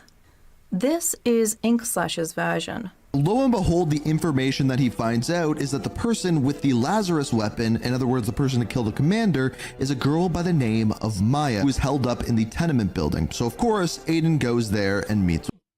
See, this is what I mean. Like you have to look at how the gameplay is. Like specifically, like with like the movement and everything with the gameplay. Because, like, it's the exact same fucking thing. With Maya. Now, when he gets to Maya expecting to see his sister, it is not his sister. It is a completely different Maya that is a child and apparently found the Lazarus. Yeah, in this part of his video, he thinks that Aiden's sister's name is Maya. So this footage is literally hers, and he's acting like he's doing it. Exactly, yeah. Yeah, he took her video verbatim, editing and all, and the only thing he changed is he shortened a 2-hour video into 45 minutes and then added his voiceover and then got the plot wrong. Yeah, and thinks that Aiden was expecting to find his sister with Lazarus. There are other mistakes in the video, but these are 2 examples which fundamentally change the story and render Inkslash's video completely useless for what it was trying to do, which was explain the story of Dying Light. But, of course, the main issue here isn't that he is a fake. No, the issue here is that he is a huge creator with over 1 million subscribers who chooses to steal from smaller creators. Because he hasn't just done this to me. There are other videos on his channel which very clearly contain content from smaller creators. So if you do watch any of his videos, firstly, stop doing that, he doesn't deserve your views. But if you do and you happen to see a video that looks really similar to another YouTuber, let that other YouTuber know. Because unless someone tells us or we happen to click on a video, we won't ever know that our content was stolen. There is a good... He couldn't even speed up the footage a bit. Well, like, and this is the funny thing. Like, dude, it literally no effort in this. No effort whatsoever. Chance that Inkslasher thought that I was so small that no one would notice or tell me that my content had been stolen. And he probably thought that if I did find out, nothing would happen. Because generally nothing does. I filed a copyright claim and he filed a counter notification, telling YouTube that his video was his original content. Obviously this wasn't true, but once a counter notification has been filed, all you can do to protect your content is start legal proceedings. You have to sue the person who stole from you, and YouTube only gives you 10 days to do this before they reinstate the infringing video. Most small creators just don't have any capacity to do this. Lawsuits are very expensive, and the legal system is really complicated. So for most creators who have their content stolen, that's where the story ends. The video is reinstated. The bad guy wins. But not this time. This time the small creator he stole from is a lawyer. Bomb fucking shell. And that's what's funny about this is she's a lawyer. She's a lawyer.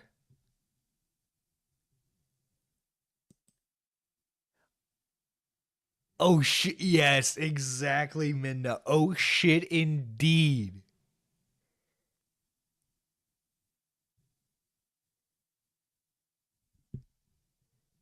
Dude. This is legit so fucking funny. It's so fucking funny. Because, like, the guy has a repeated history of doing this, right? He thought, oh, it'd just be like any other time I've stolen content before. Now, and this is the important thing, right? Obviously, like, from like a YouTuber's perspective, both as a creator and a viewer, we can see pretty clearly that he's in the wrong. I'm not a legal expert though, so I don't know if he'll be like legally liable. Not liable, like legally in the wrong for any of this. But I don't know, man. I think it's pretty clear what he did. When Inkslasher filed a false counter notification, YouTube told me I had to take legal action, and that's Is she suing him in US or Australia? Australia. Exactly what I did. I filed in the Federal Circuit and Family Court of Australia, which I can do because I'm Australian and I created the video here. Australian copyright law uses a clear-cut standard called fair dealing, which Inkslasher cannot claim. He may instead try to argue that my video is just content from Dying Light, but the footage I recorded, edited, and turned into a video is legally mine, even according to the developer's and user license agreement. My hope is that by me seeing this through, it will not only protect my videos, but it will set a precedent that will make it easier for other creators who have their content stolen to take action. I'm also talking to a law firm who is interested in seeing if there is a way to streamline the path for creators, so that it is a bit more cost-effective for small creators to take action in the future. In terms of the cost for my matter, I was quoted up to 135,000 Australian dollars for the whole case. I have already spent a few $1,000s on legal fees to have a copyright lawyer review my application and send correspondence on my behalf. I am determined to see this through regardless of the cost, in order to set the precedent that stealing from smaller creators will not be tolerated. Yes. Yes. And, like, maybe I'm jumping the gun on this story too early. But, like, so far, I just want to make it clear, I am, like, 90% on her side. The 10% of me wants to be impartial, right? Right? Because it's like, well, you know, we have to wait and see this how the story plays out. But, like, come on. I think it's pretty clear that we all know that this guy's just been stealing. He has made response videos, by the way. I'm excited to watch those.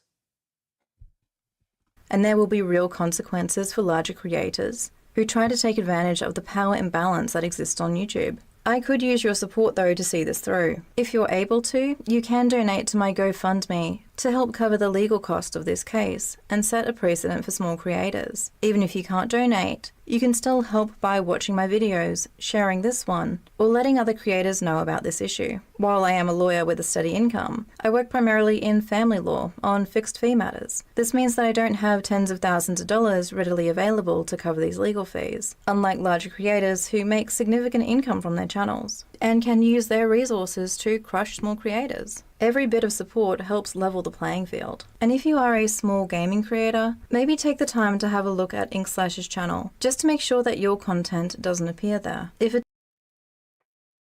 So, chat, I think, I don't know, I think the lady deserves our support. Now, Inkslasher has made a response. So, let's watch this, shall we?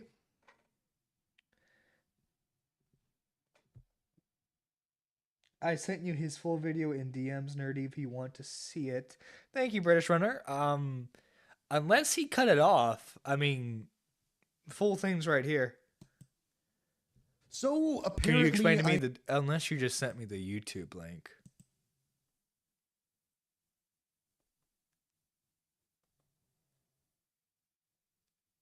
This is his video before it was claimed. Okay, I see. You didn't send me the response. You sent me like his original 45-minute video. Okay.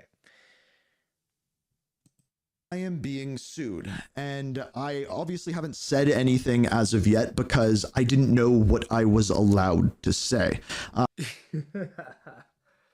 All right, buddy. Here's the thing. The person that is suing me is a lawyer. So at the end of the video that they put out about suing me, they said this. If you do see Inkslasher making any comments about this case, please let me know, as anything that he says now can be used in court. Well, here's the thing. I am not a lawyer, and if I go talk to a lawyer, that lawyer tells me to not say anything.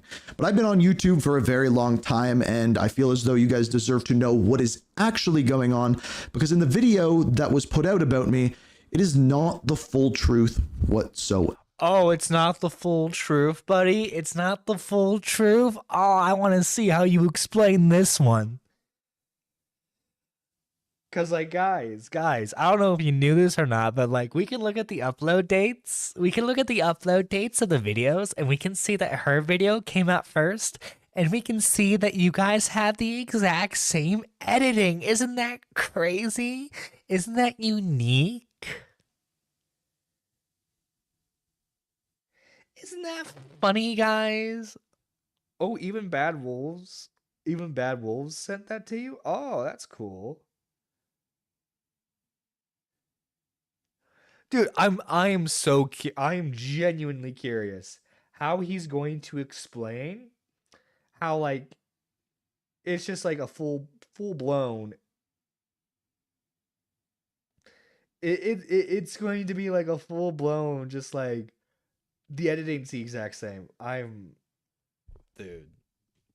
Dude. Ever. And I feel as though you guys deserve to know, and it might get me in trouble in a court of law. But again, I think public perception is everything, and I want you guys to know where I'm coming from on this. So just to give you a little bit of backstory, a couple months ago, I made a video that was the entire timeline of Dying Light. This was before The Beast came out, and when I made this video, I wanted to put out a timeline so that people could watch it before the new game came out. Now, about 60 to 70% of this video is just cutscenes, either me talking over the cutscenes, explaining what's going on, or the cutscenes in and of itself. My video, I believe, was 42 minutes long. So a good portion of it, around 30 minutes, was just cutscenes. But you know what's funny? Because he made mistakes that fundamentally changed the story, he might just get away with it, even a slap on the wrist, LMAO. I mean, that'd be funny if that's what saves him. You know what's funny though? Like his thing is like, oh well, like 70% of my stuff is cutscenes. You know you know there, guys. I don't know if you know this or not, but like, you can just like look up like full cutscene videos on YouTube, and like you can get cutscenes for the whole game. If you were too lazy to record your own content, you could have just done that, man. You see, that's the funny thing, is that there are no, like, there are Let's Play videos with no commentary that will let people use their stuff as long as you like give them credit, and like obviously they watermark their stuff majority of the time. It's like you didn't have to use another person's video essay. I had some of the video that I still hadn't filled up or been able to find cutscenes or parts from the multiple endings. Well, lo and behold, I found a video by someone by the name of Even Bad Wolves Gaming on YouTube. And in that video, it had some of the blanks that I was missing, and I used some of her footage in my video. I didn't ask for permission and I didn't give credit. And that is where... Yeah, that's where you fucked up, man. If that's the case, right, and you wanted to use... Okay, I know I'm one to talk, because like when I'm making commentary videos, generally I don't give like, by the way, here's the link, right? I mean, if it's a video essay, I think I did that before in like a video essay, but like here it's a reaction video. Generally, like I'm like, well, sorry, reaction live stream. It's gonna be a video later. Like, I'm not gonna generally give out links to stuff, and that's just like, I don't know. I'm pretty open about what, like, whose content I'm reacting to, and like you can find these videos yourselves. But like, if you're pushing stuff as like your own content when it's not yours, then yeah, you should have sourced it. Where I was wrong. However, that is not the full story whatsoever. Now, if you saw the video on this, she posted it and made it look as though I completely one-to-one ripped off her video scene for scene, and that is absolutely not the case. I had, I think, nearly 500 different cuts within my video, taken from the cutscenes and from the cutscenes that I took from her. Now, here's the part of the story that you don't know. A few weeks ago, my video gets a copyright strike on it. So lo and behold, I've never had a copyright strike on my channel before, but sometimes music gets picked up. So I didn't think of anything and I refuted it. And I just said, hey, it's under fair use or whatever, and let it go. Didn't even really look at it. A couple days later, I get an email from a lawyer saying that I need to take down this video immediately. Now, As a YouTuber, I get crazy emails all the time that are not real. So I took a look at it, and the main thing that it was claiming is that I used gameplay that was not mine. So with just a quick Google search, I looked it up and I said, is gameplay copyrighted by the person that records it? And Google AI told me no, the people that own the gameplay are actually the developers themselves. Now, I've spoke to people since then, and no one seems to have an actual answer what the legal truth of that actually is, but it doesn't really Guys, AI told me no. matter, because what it comes down to is what is moral and what is morally the correct thing to do. So I responded to it and I said, hey, I understand that I used a part in this video that does not belong to me. It is someone else's. I'm fine with taking down this video. Could you please just rescind the copyright strike? Then I don't have a copyright on my channel. We can take it right down. That was originally one of the things that the lawyer just wanted me to do in the document that they sent me. I agreed to it, but then when the next email came in, they said, no, no, no. So then I responded and I said, hey, I only used a part of this video in my video. I will pay you the entire amount that I made off of this video, and then we can take it down or leave it up depending on what you want me to do. No, they said that wasn't okay either. I guess I don't exactly know what they wanted. So in their video, They want to make an example out of you, buddy. You're fucking screwed.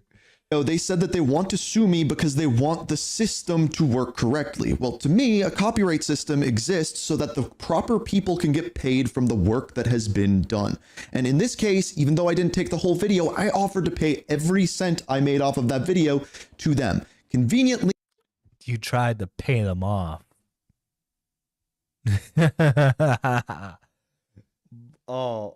This is absolute buffoonery that he asked AI when trying to fight an actual war. Oof, that's even worse for her then. How is it worse for her? that was left out of their video. They never said that about me whatsoever. But yeah, I offered to do that because I felt like... Is that a wild British runner? Is that a wild British runner? You know what? We'll let him in. We'll let him in. We'll let British runner in. Chat. I think chat will like that. Yo, British runner. British runner, how are we doing today? Hey, Nerdy, what's up, man? You just watching a fucking idiot make a fool out of himself. Yeah, yeah, I've got some thoughts about this whole thing. Oh, okay. What are your thoughts? Because I did see that you were covering this the other day. Yeah, like, I don't know, like, it's a bit of a weird one, like, because, like, when I'm making my, like, whole, what do you call it, complete history stuff and that, like, sometimes I do take from other channels, like, if I need a specific cutscene that I want to show off, like, I'll just go and outsource it to a different channel sort of thing. But with this guy, it's like, he's taken, like, it is half an hour of her work sort of thing. But, like, whereas I would only really, like, take, like, a small segment sort of thing. Mm-hmm. Well, like, But, the funny thing is, it is half an hour of her work, but, like, when you actually look at, and when you actually go through it all and all that stuff, like, when you see his original video, or the video that got taken down, like, and because what I did was I took her original video, I put it into editing software, and I took out all the parts that that he did not use, and it's pretty damning. Yeah, well, like, and the funny thing is, he's claiming that, like, well, I had to use her footage because she had cutscenes that I didn't see. There are full, like, cutscene compilations of the game with every cutscene that he could have gotten. Yeah, he did use he used a small amount from Gamer's Little Playground. Mm-hmm. But, like, and even that, like, it's just like, you can see in his claimed video, right? you can see the watermark. You can see the logo that pops up with the little subscribe animation thing, and it's just like, bro, that's terrible for like a 1 million subscribe channel. That is awful. Yeah, well, like the funny thing is too, I feel like if he asked a fan to record for him, he probably could have gotten a fan to do it for him. Yeah. So what's your opinion on the fact that like he attempted to mediate by like offering the revenue of the video to her and her denying? Well, actually, if you have you seen her response to this video yet? No, we're going in order. She shows the emails, and in the emails, it wasn't that he offered to pay it. It was more or less a demand of the lawyer that he pay her the revenue. Gotcha. So it wasn't that he was offering to pay her off. It was more a demand. They gave them a choice. They gave him a choice. It was either you remove your counter notification, receive a strike, and the video gets taken down, or you pay the revenue. You give us a written acknowledgement of what you did, and we'll take down the copyright strike, and also the video comes down. So they gave him that choice. So Okay. yeah, but I like the framing of this is like that he was willing to give her the money out of like the kindness of his own heart. It's just like, no, that's not what happened at all. That's not what happened at all. No, like it's very like, yeah, there's some deceptive play on his side. But I do think it's quite funny that the lawyer and this other person that claims to be a lawyer, when he's asking them to he says, "Can you resend the copyright claim?" sort of thing. But because he says resend, they think that he means, "Can you take down the original copyright claim and send through another one?" But like whereas I took that as like he's asking them to remove the copyright claim and he'll take down the video. Because he means rescind, not resend. Yeah, rescind. Yeah, I'm just very interested like how a lawyer didn't pick up on that. Like it was the right thing because I made a mistake. But hey, this is the lawyer. Maybe the lawyer wanted something else altogether. I don't know. But lo and behold, 10 days goes by because after you fight back against a copyright strike, there's 10 days where it can be refuted by, I guess, either side. I don't know. Again, I'm not a lawyer. But the 10 days goes by and YouTube puts up my video. So I just assumed that they found that there was nothing wrong with it. I didn't take too much of someone else's video. I don't know. But then a couple days after that video went back up, I received... Have you never dealt with a copyright situation before, man? Apparently he has. Like he's had it where someone's he's used artwork in a thumbnail, and the artist has come out and said, "Hey, that's my artwork. What are you doing?" And they've like negotiated some sort of deal. Okay, but like I'm talking like copyright strike, like. Has he never dealt with that in all of his years on YouTube?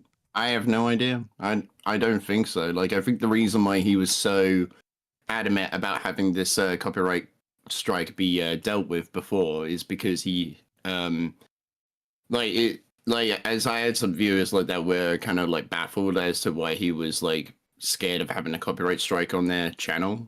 But it's just like if you get a copyright strike sort of thing, you got 2 more and then your channel gets deleted, which I could see that would be a very big threat to someone of his size. Also, like,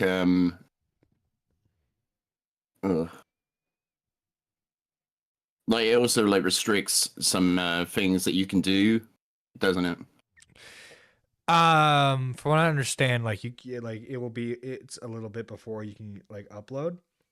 Yo, we got a K-Huck I think so. Thank you, K-Huck, for the raid. I mean, I wouldn't know. I've never been fully copyright struck, so you know. I've only been under threat of copyright strike. I got copyright striked by a fat balding dude who wore a top hat. That was fun. Oh, who's that? His name is Alabrow. He was a Twitch leftist guy. Oh, okay. All right. Received an email directly from Even Bad Wolves Gaming in a way telling me that I need to take this video down. And I explained I didn't mean to take anything that was gameplay whatsoever. And I did, and that is wrong. And even with YouTube putting my video back up, I said I would take down the video, once again offering directly to her this time to pay her for everything that I've made of that video. And again, this is not him offering, it's his lawyer telling him that he needs to offer this. It's not his lawyer, it's her lawyer. Oh, gotcha. Even though I edited the gameplay that I took of hers, it's still not okay, and I should absolutely know better. But she essentially just said, no, I'm gonna sue you, which I don't know. I'm not a lawyer. I guess she can do that, but personally... I'm not a lawyer. I guess she can sue me. What? Dude. Yeah, it's like when you're under threat from an actual lawyer sort of thing, like the best thing you could possibly do at this point is actually get a solicitor if you have the money to do so. And this guy I would imagine would have the money to go and just grab a lawyer and say, hey, this is happening. Like, can you speak on my behalf and how should I proceed? This guy is fucking. Like, it's the smartest thing to do. Bricks. This guy is fucking dumb as bricks. His whole thing was like he didn't want to spend the money to get a lawyer to defend himself with, because he thought, oh yeah, well this could be best handled between two people. It's just like, bro, obviously she wants the lawyer to be involved, so best thing for you to do is to actually get that other lawyer involved as well. Yeah. This dude's fucking. Personally, to me, I get that people make mistakes and do things that they shouldn't do. And so here's the issue that I have. Number one, in the video that she made on me, she made it look like I ripped off the entire video. I just want you to know that's not the case. I spent a lot of time editing it, and most of the video was not from her video whatsoever. It was mostly simply cutscenes. Number two, I tried to make this right away. As soon as I realized I did something wrong, I offered to take down the video, pay for the entire video, not just the sections of theirs that I used. And finally, YouTube didn't take my video down. That's a lie. Took my I mean, I've seen the video. I've seen her video, so I already know that's a lie. He added a counter offer to that, whereas well, if I can keep the video up, I'll give you the revenue. But if the video comes down, then I get to keep the revenue. What? Yeah. Dude, yeah, he's like, there's no point of giving you revenue if the video comes down. But if the video stays up, then you can have all the revenue. That's fucking dumb. This dude, this guy, I before I went live, I did scroll through the comments. I did spoil that for myself. And yeah, the comments are very much against him. Yo! I mean, Barrel, I think it's more 73. Thank you for coming as Super Nerd 1. And you know what? Now that we have a new member, I'll just go ahead and do a quick shilling real quick. Guys, if you want to support the channel today, become a Super Nerd 1, which is just 99 cents. That is more value than the fucking value menu on most fast food places nowadays, okay? With a membership, you get membership exclusive streams, early videos, and other member exclusive content that I'm working on soon. Any support you show the channel is greatly appreciated. Oh my god, you 5 gifted memberships. Thank you, Barrel. Thank you so much. Let's fucking go. All right. And seriously, thanks again, K-Huck, for the raid. You guys are all awesome, every one of you that's watching right now. Video down because they asked me to, yet they still want to sue me. So I don't know. I tried to make doing something wrong right, but apparently everyone's mad at me. And for those of you who have stuck by me and said, hey man, we're here for you no matter what, I hope everything's good, I hope you learn from whatever you did wrong, Yeah, of course And I you did. see, I think this is gonna fuck him over. This video is gonna fuck him over because he's admitting wrong.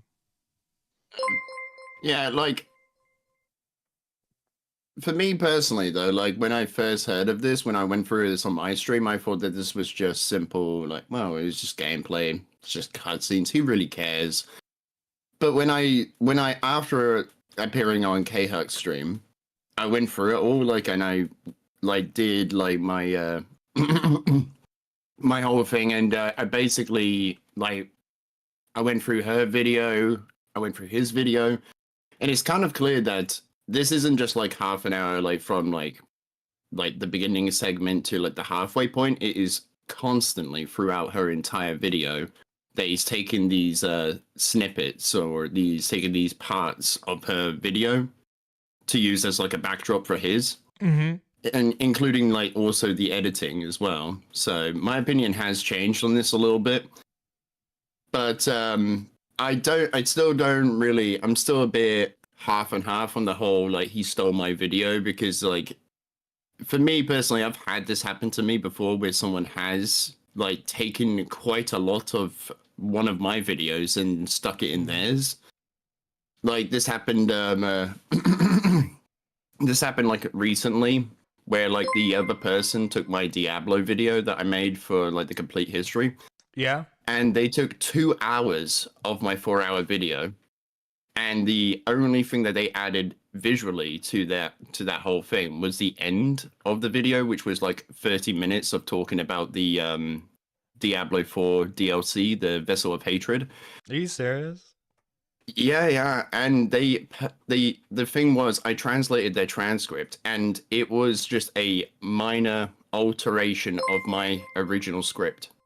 Holy crap! Okay, Yeah, K-Huck not only renewed her membership, but she gifted 5 more memberships. Thank you, K-Huck.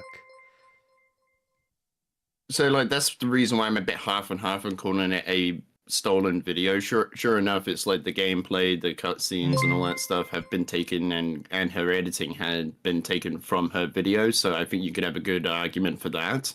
Yeah. But like when looking at his script, it's like I'm not really sure if he just took a script and made minor alterations like that as well. So like there are some similar sort of beats and all that stuff. Well, like he clearly gets like the story wrong, and as you've seen like in her original video, he gets story like, segments wrong. When I was going over the editing, like when I was like cutting bits out that he didn't use from her original video, and I was seeing it, and he basically goes back to like in her video it would basically be like segment A happens here, segment B happens here, segment C happens here, but in like as I'm just using this as an example, what he did was segment A happens here, segment C happens here, segment D, E, F, and then segment C happens here. So he would get the order of the events wrong as well. Interesting. So like yeah, like it's yeah.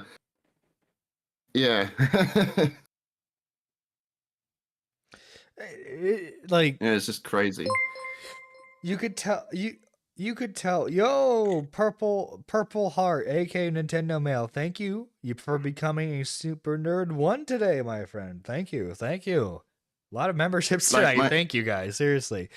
You can tell that like he just wanted to make a quick video because the new Dying Light game is out. This will get me decent views on my channel, despite the fact at least I'll actually go out and do research. I'll actually go to like if I'm going to cover a game I haven't played or like I haven't had like a lot of knowledge about before. Like I'll watch someone else's video and I'll also go to the fandom page to kind of cross-reference and all that stuff.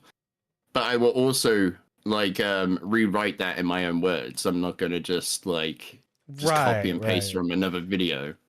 Like, not because I don't want to end up in the same situation as this guy, but mainly because I just don't see that as being right, as to like just simply copy and paste from another video, right? Right. Wookie says, Your Honor, I copied her homework. How How come I got everything wrong and she didn't? but like, what's crazy to me? It like, for me, this is like if you made like a video summarizing the story of Star Wars, and like in segments where you're supposed to say like Luke Skywalker, you say Anakin Skywalker instead. Yeah. It's like, Yeah. Anakin Skywalker infiltrated the Do you Death think Star. it could have been? Do you think that could have been like a deliberate attempt to kind of differentiate from her video? I believe so. Like, you know, because like he deliberately got things wrong. So if she was ever to say something, he could like come out and say, well, you know, like she's saying that I got some things wrong, so I couldn't have gleaned anything from a script, right? Funny enough, unironically, before you called in, some chatters were like speculating that was the case. Oh, really? Yeah, Okay. it's like, you see, like basically like use it as a scapegoat, basically. It's like, well, because like the argument we're thinking that he's coming up with is that, well, you see, like my script, even though I used her video, my script is very different from hers. Yeah.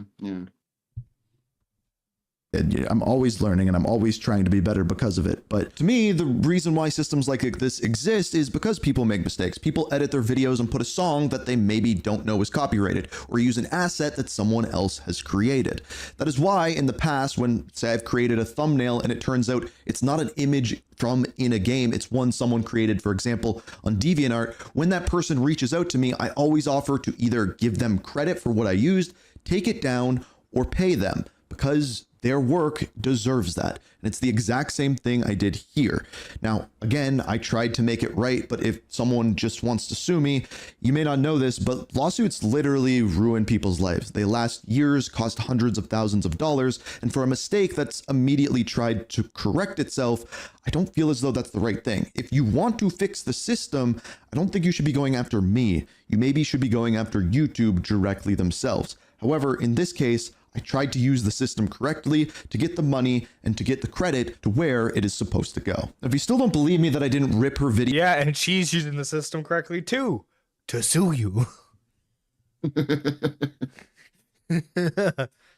One for one because you can't see my video anymore. She specifically says in her video that I got things wrong in the story, and if I was to steal her video, I'm afraid I can. Simply just wouldn't have got those things wrong. So there's just that as well. Also saying that I never played the game. Well, there's a let's play of me playing the game over on Ink TV, so there's that as well. The other thing that really, really bugs me is I told her that I took down the video, and it was 1 day later that she put up her video, making it look like our videos were identical once my video was gone, so people couldn't go to it and see that they were not alike whatsoever.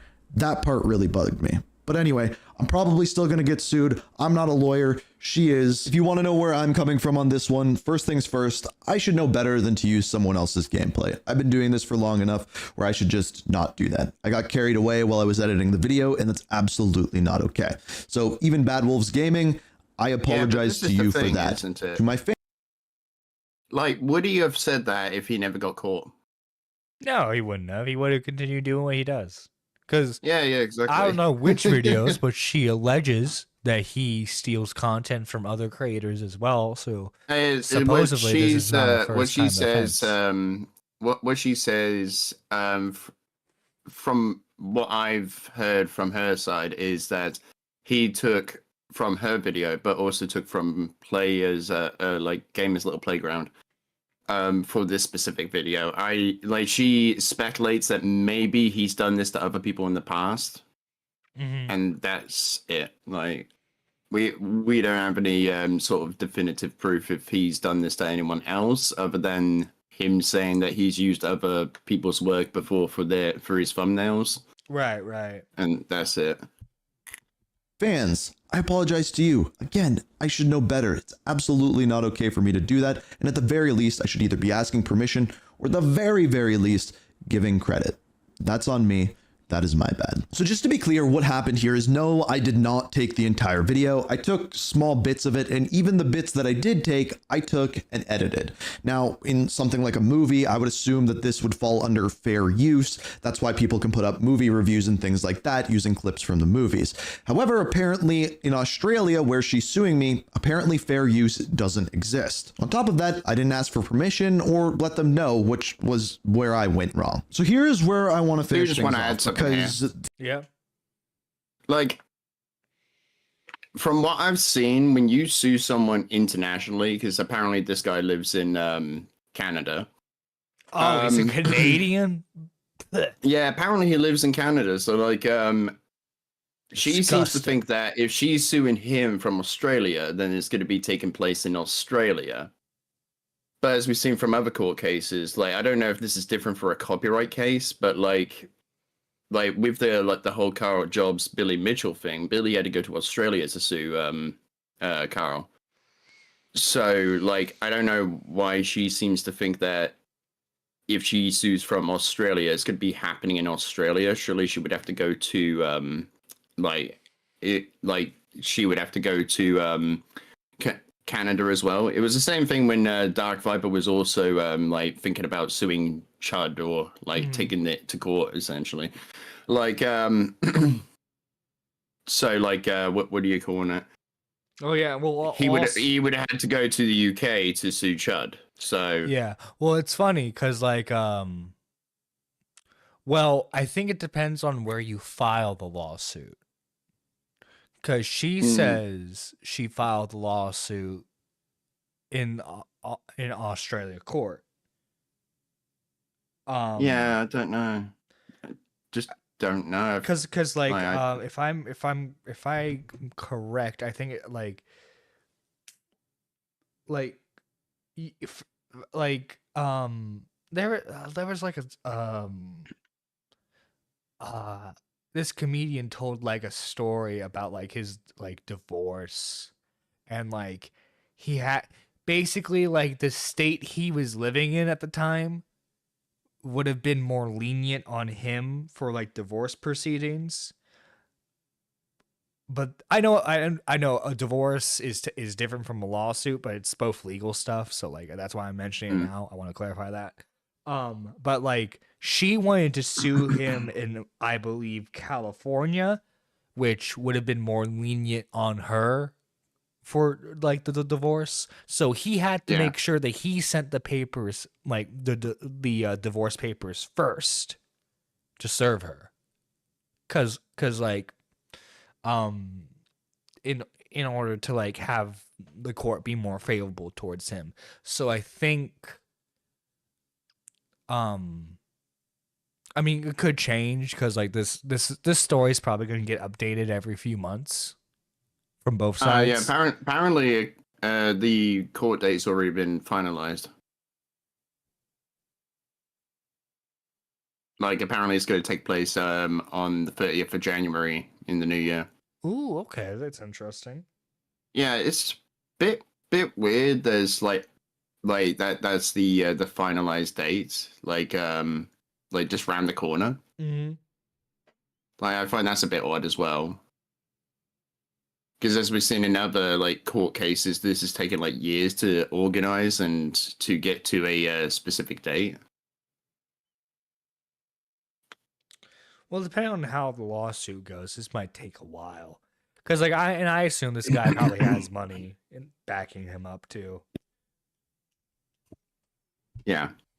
Here's the thing. I could say that I'm sorry all I want, but until I figure out why Yep, you can tell he's Canadian then, but just by how he said sorry. I'm real sorry. I did what I did, I can't say that. And for the past few days, I've been thinking about it, taking a step back, and here's what I figured out. One of the claims that was made in the video about me is that I have done this YouTube for so long that I should know better.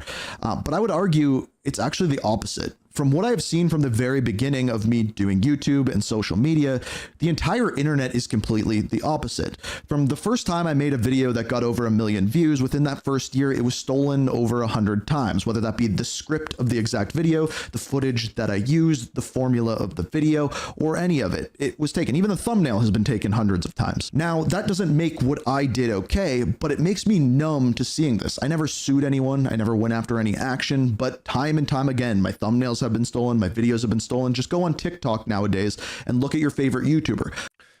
Well, okay, well, like, I think unfortunately, we're comparing apples to oranges here. TikTok has an infamous problem of like re-uploaded stolen content, even with their own sites creators. Even on YouTube is prevalent.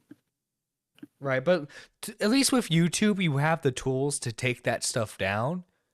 Yeah. TikTok, you're fucking lucky if you're able to do that. What you have to do is you can't even file a copyright claim from what I see with TikTok. You just have to report like the account and pray to God it gets taken down.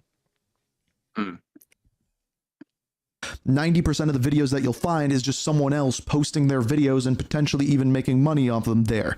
You become numb to it. I've done this for so long that I've seen it time and time again. If you don't believe me about the amount of content that people use that doesn't belong to them, just go to your favorite content creator. Look at the B-roll footage they're using in their video. It may be from another person's gameplay. It may be from a movie, a TV show, a meme, or even look at the video that was made about me. The thumbnail that they used was a thumbnail that I paid someone to make, that they created, that you then used and put a fresh coat of paint on. It's everywhere on the Well, it's not really a fresh coat of paint. It's to tell people that this content has been stolen.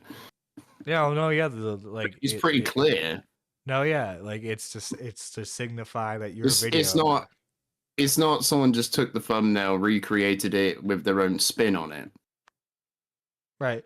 And like, I'm sorry, but like, she's saying I stole content, but she stole my thumbnail.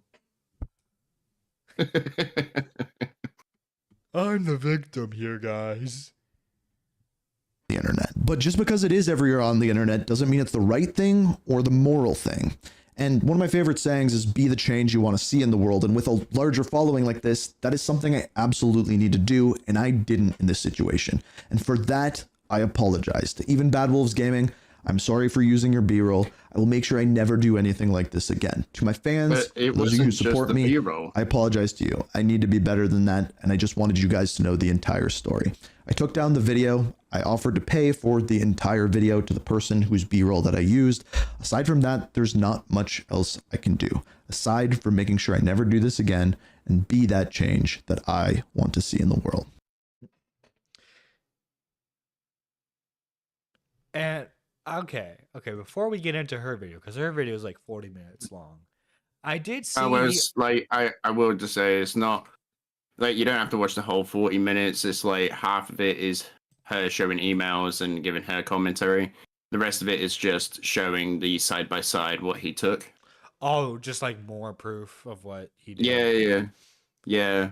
Is this Here's the Truth But thing related to this at all? But I think if I was to make a video, I wouldn't go that route. I think I would actually show I wouldn't show side by side because I don't think that does that justice. I think what you would do from her point of view is to show the amount he took by going through your specific video and taking out the pieces that he didn't use and showing what he did use.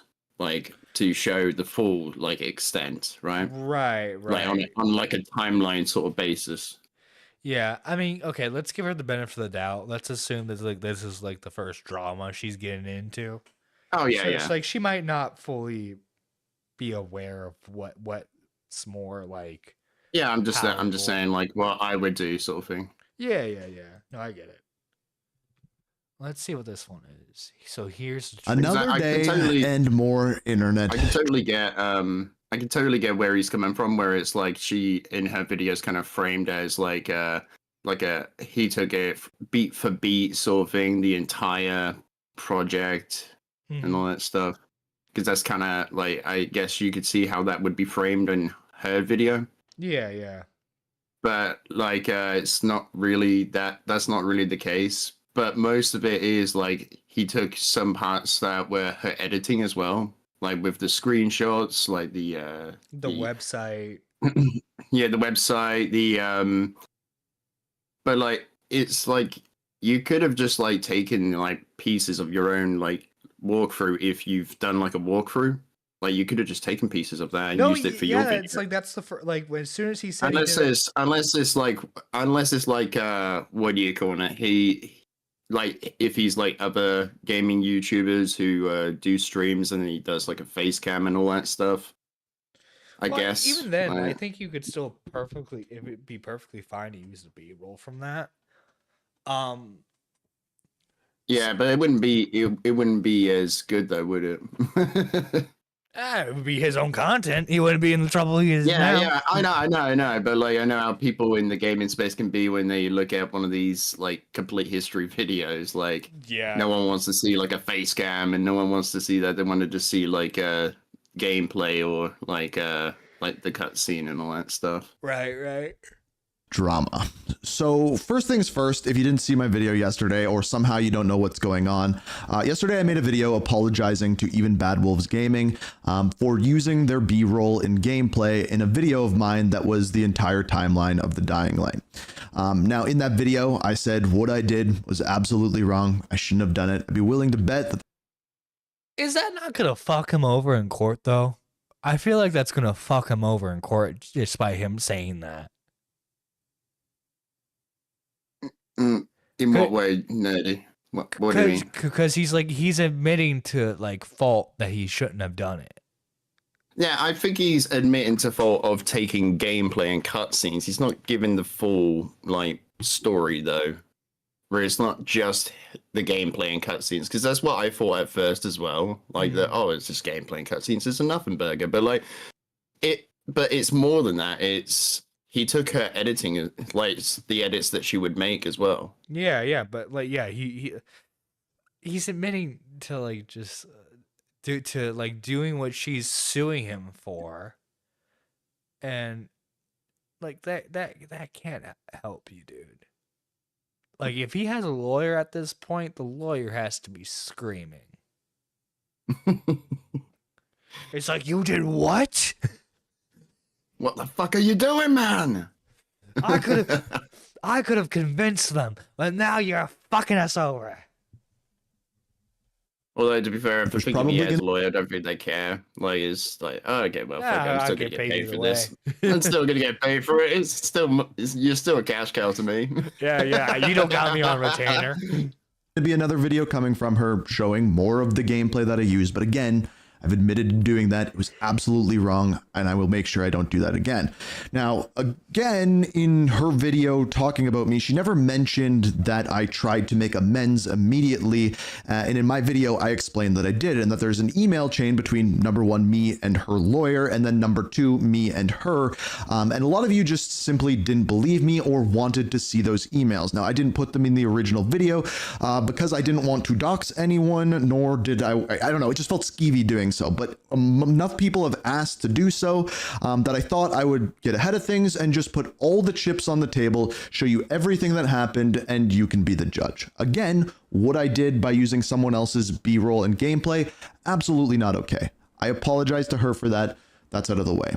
Here are the emails. I'll go through them, explain the background of them. After this, I will not be talking about this anymore. I don't want to make videos on internet drama. I just want to make more better videos for you guys. Guys, I just want to be a chill COD gamer. I just want to steal content and not be bothered by it. It's just like, this is the thing that I see a lot in the gaming community. It's just like everyone likes drama, but like they don't like it when they're in the drama. Well, yeah, because you're touching the poo at that point. Yeah. You ever heard of that term of like washing lol cows? Don't touch the poo. Yeah, it's just like, I think it just kind of goes back to something like Nick said, like it's like, like drama is bad sort of thing when it happens to a creator I like. But as soon as it happens to someone I don't like, it's like, all right, guys, let's talk about the drama. No, yeah, because like dude, people like this don't want to admit it. But like people watch drama streams, okay? Well, it's not just that, they watch anything with drama. Yeah, like even stuff like Hell's Kitchen sort of thing, like when it's like the most dramatized shit ever, but it's very entertaining. Oh no, dude! These people are like, I don't like drama. It's toxic, and then they'll proceed to watch. I watch Hell's Kitchen for the story, my friend. Well, like they'll say, well, like, I don't like drama content. It's toxic. It's bad for the internet. And then like they'll proceed to watch like a fucking true crime drama about a 14-year-old that got dismembered and violated. Oh yeah, like the old tipster thing, like. Oh my fucking god! Fucking tipster. Is his image? No, what I'm talking With about is my like apparently, like I think I remember he was getting into true crime. Oh my fucking god! Tipster would not survive. I think that's. I think if I'm remembering correctly, that's something that he was talking about doing, but I don't think he ever did it. Oh my. Can't remember. God. Or it could have been someone else. Own gameplay. So I tried to take out any names or anything, emails that people could see. I don't want anyone to get doxxed here. So basically the day after the copyright strike went on my channel, I resent it, and a couple days later I got an email from the lawyer named Matthew, not from even Bad Wolves Gaming. There was never any attempt by her to actually contact me and get to the bottom of this quick. Well, no, because it's a legal proceeding, and it's more professional if you have the lawyer contact you.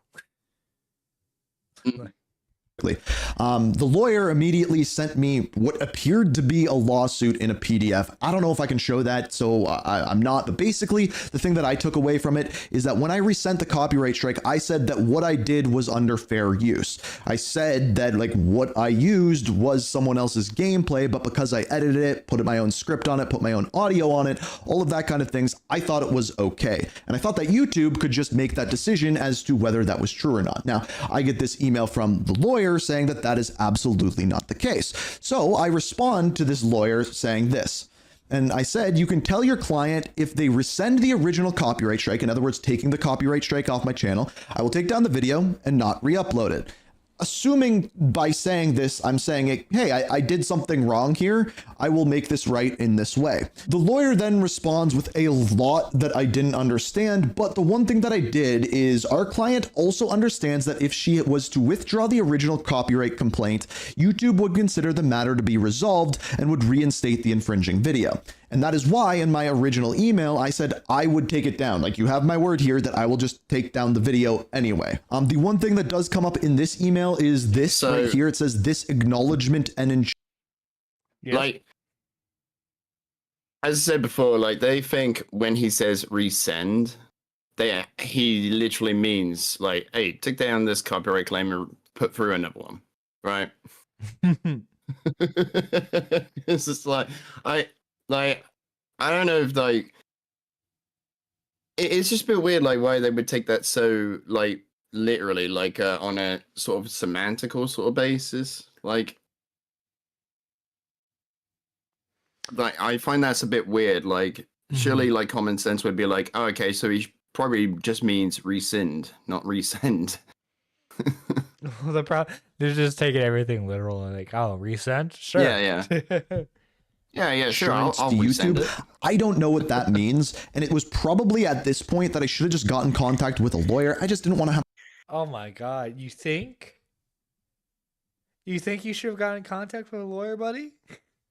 To like waste money on something that should have just been resolved between two people. At least that's what I think. And in my past experience on YouTube, when someone has taken my things or I've used someone else's image or something like that, it was always just one or two emails back and forth to either pay for things or make things right.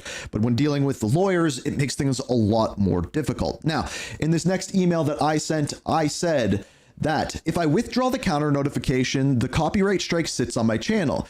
You have it in writing that if the copyright is resent, the video will be taken down. And in other words, I've said in my previous email, that is exactly what I sent. Now, this is when things get a little bit more intense. Basically, the lawyer gave me two options, neither of which I fully understand. It said, if you would prefer to avoid a strike, that I have to provide evidence of the whole amount that I made off of the video, provide written acknowledgement and insurance sought. I don't know what that means. Again, we're going into that. And after this, I need to do a bunch of things that I also didn't understand. Dude, he'd be, you know, like those people in like the rags to riches like band biopics where it's like, yeah, the band gets signed to a massive label. They signed the contract, but they didn't read the contract, and now the label owns all their music. It's like, dude, I feel like he would fall for a contract that would like royally screw him over badly. Yeah. Because all he would But read is... I don't get how he doesn't understand what written acknowledgements assurance sort means. Right, I get it, it's like legal jargon sort of thing, but like, I think like from my understanding, it just means that written acknowledgement of what you did, basically, right? So like, he can't turn around to YouTube and say, "Oh no, I never did that." Right, yeah. It's like, dude, as soon as this went from like, okay, we'll just do like basic filing, right? He should have like, and when he realized that she was serious about suing him, he should have contacted a lawyer. Yeah. And I can tell from him making these videos, he still at this point isn't in contact with a lawyer, because a lawyer would have told him not to make videos like this. Then it says if you were to retain the income made from the infringing video, you rescind the counter notification and provide requested acknowledgement and insurance. I already said that I would take down the video. I said that that was fair. And I responded to this by saying the following. I cannot see how much I made off of the video because your client copyrighted it. In other words, when the video is copyrighted, bullshit. I can't see any of this. That is complete bullshit. I can't see the video. I have had like copyright. I've got a copyright claim on my timeline of like Dead Space, like the remake, and I could still see how much it made up to the point it got to a copyright claim. No, yeah, because it will give you the analytic, and then there's usually like a red mark, or like a red exclamation Yeah, mark. exactly. Like even like I disputed it, they swatted it away basically. So even with that, like I could still see like how much it made.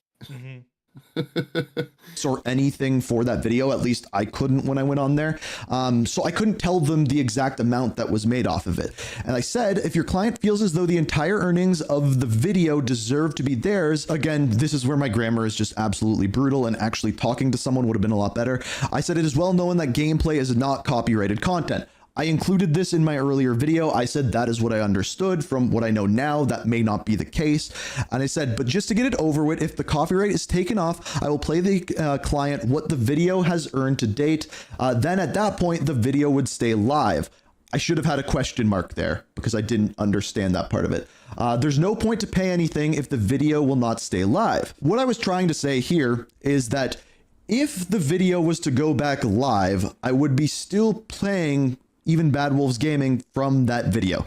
I did not say that properly, and in an email that comes later, I kind of make more sense of that. But again, this is the problem with talking to lawyers and me having very, very bad grammar. Now, after I responded in that way, they just specifically said that I did not accept an offer whatsoever, when in reality, I was just trying to ask what was actually going on with this offer. I didn't know whether they wanted me to take the video down, leave it up, and pay the client for what it's made and what it was going to make, or if they wanted me to take it down and just pay them from before. I was trying to get to the bottom of that, but after this, there was just no information whatsoever. So some time went by, and the YouTube actually reinstated my video back up onto YouTube. Now, at this point, I didn't know until I got this email. I didn't know that it put my video back up. I didn't see the email for it or anything like that. But even Bad Wolves Gaming wrote to me, and she said that YouTube has inadvertently automatically reinstated the video after a 10-day counter notification period. Maybe that's true, maybe that's not, I don't know. Now, it's at this point where I don't really understand what she's saying here. I'm assuming she's just pushing a message forward from the lawyer. And again, I didn't really understand it. So I wrote back to her, basically explaining everything that I explained to the lawyer. Now, at this point, I'm assuming I am just talking to the person, even Bad Wolves Gaming. That's what I'm assuming here. I said, if you would have reached out to me... Yes. Like, reading this email, like, it's almost like he doesn't understand, like, the lawyer would send, like, would be relaying this information, that what everything he said back to back to the client, right? Right. Like, yeah. So like, you're it's talking like, to the lawyer. like I said to your lawyer, I offered to pay the money from the video to you and leave it up, which is correct and all that, but it's not exactly like it's not the exact framing of it in the previous emails. This dude is. Do you think that might save him? The fact that he's just being super dumb right now. Like it's like he made the counter like counter offer, yeah. Like if it was like, if I get to leave it up, I'll give you the money, but if I have to take it down, you won't get the money. Which It's is like, surely like the lawyer would relay that back to the client, right? right. So right. surely It's you it's would not like it's think the about- lawyer or anything. It's not like it's their job to communicate with their client. Yeah. From the beginning, I would have just took down the video or private it. Like I said to your lawyer, I offered to pay the money from the video to you for the video and leave it up. What I thought that meant is, first of all, give credit in the description or even down in the comments or a tweet saying that I took this from this and this person is now making money from this video. Let's leave it up. They're going to make residuals from it. I thought that was like the best case scenario, because then in turn, even Bad Wolves Gaming would be making more money off of it in the long term. And then I continue to say, from what I understand, and I am not a lawyer, gameplay is not something that you can copyright strike as it belongs to the developer. Hence why I believe YouTube won't or didn't take it down. Again, I might be wrong about that. I started that off by saying I'm not a lawyer, so I don't know that for sure. And again, as I said in my original video, just because it's illegal or not illegal doesn't mean it's morally right or wrong. And in this case, what I did was morally wrong. And I continue to say even if they were to come to that like agreement sort of thing, I think you would need to like draw up a contract sort of thing, right? Like, I think that would be the smart move on her part if she was to accept that deal, would be to draw up a contract, because like you don't really want to have a like a handshake sort of agreement on this, where he could just turn around and just not stop paying her and just keep the money for himself, right? Right. Yeah. This dude, this is funny. I mean, once you get lawyers involved, it's kind of silly, as it costs much more than the video actually makes. I am from Canada and not Australia, so let me know what you are thinking. Nice to hear from you and not a lawyer. Have a good one. Now, here's what I didn't realize. Hey, that's I my was line. still talking to a lawyer, and you will see more of that in the next email. Now, she goes on to explain that this is YouTube's error, bro, and then this is declines everything that I just said, paying her for the Like, bottom line here, like, this is crazy. Oh no. It's Oh, like something no. that I would imagine Dark Viper to write. video. It appears as though she didn't even listen to what I actually offered in the previous email. Just giving me some veiled threats about using the video being up as an opportunity and things like that. I finished off the email chain by Let's saying, get back hello to the again, email you for a seem sec. really Yeah, upset dude. about this. Go back to the email. Okay. Yeah, go back. Yeah, there. Just full screen it, like, so I can see the bottom bit. Mhm. Like, what are you calling it? Where is it? Okay, yeah. As for contacting you and asking you to take it down, I had no reason to do that. You are not a small creator who has made a mistake. You are a large creator who acted intentionally. A large creator who has done the same thing to other people. In fact, who knows how many people you have stolen from in the past 15 years, and how many of the 2,800 plus videos on your channel as a result of the theft.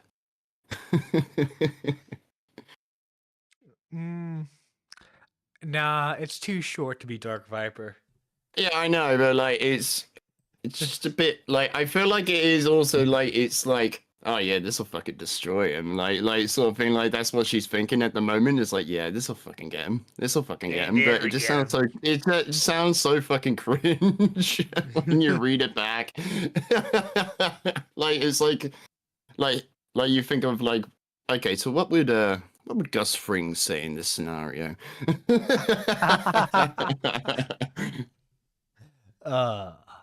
And things like that. I finished off the email chain by saying, hello again, you seem really upset about this. As I said before, I can take it down for you. Good luck with everything else. I just assumed that she was going to continue to threaten me with various legal things, like suing me, for example.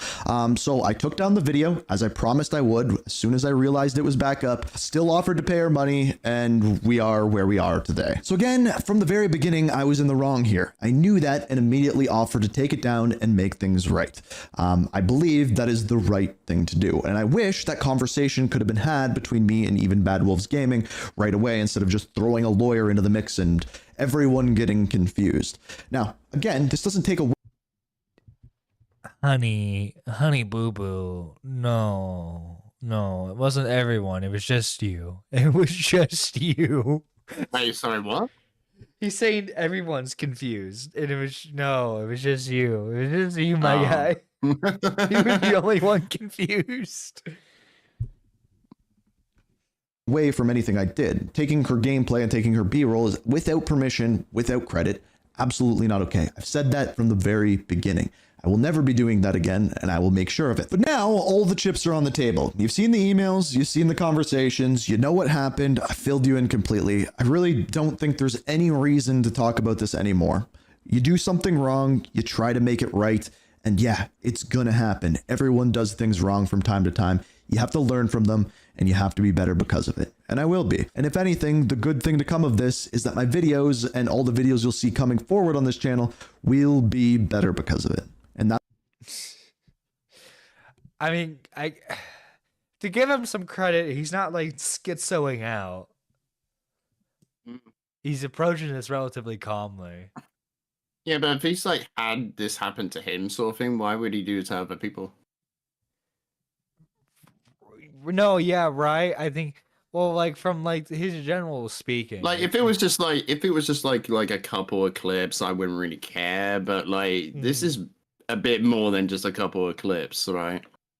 Yeah, like, saying it's like a 30 minutes from a 2-hour video seems a bit minimal, but like when you actually look at it all, yeah, it's like there, like it is just constant throughout the whole video of where he's taking things from.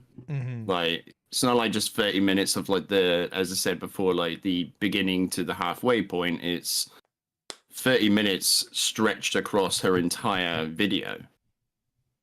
Right, because you can clearly see it with like her edits with like this is this ending or this route, and then this is the secondary route. Because like she did multiple playthroughs in order to like.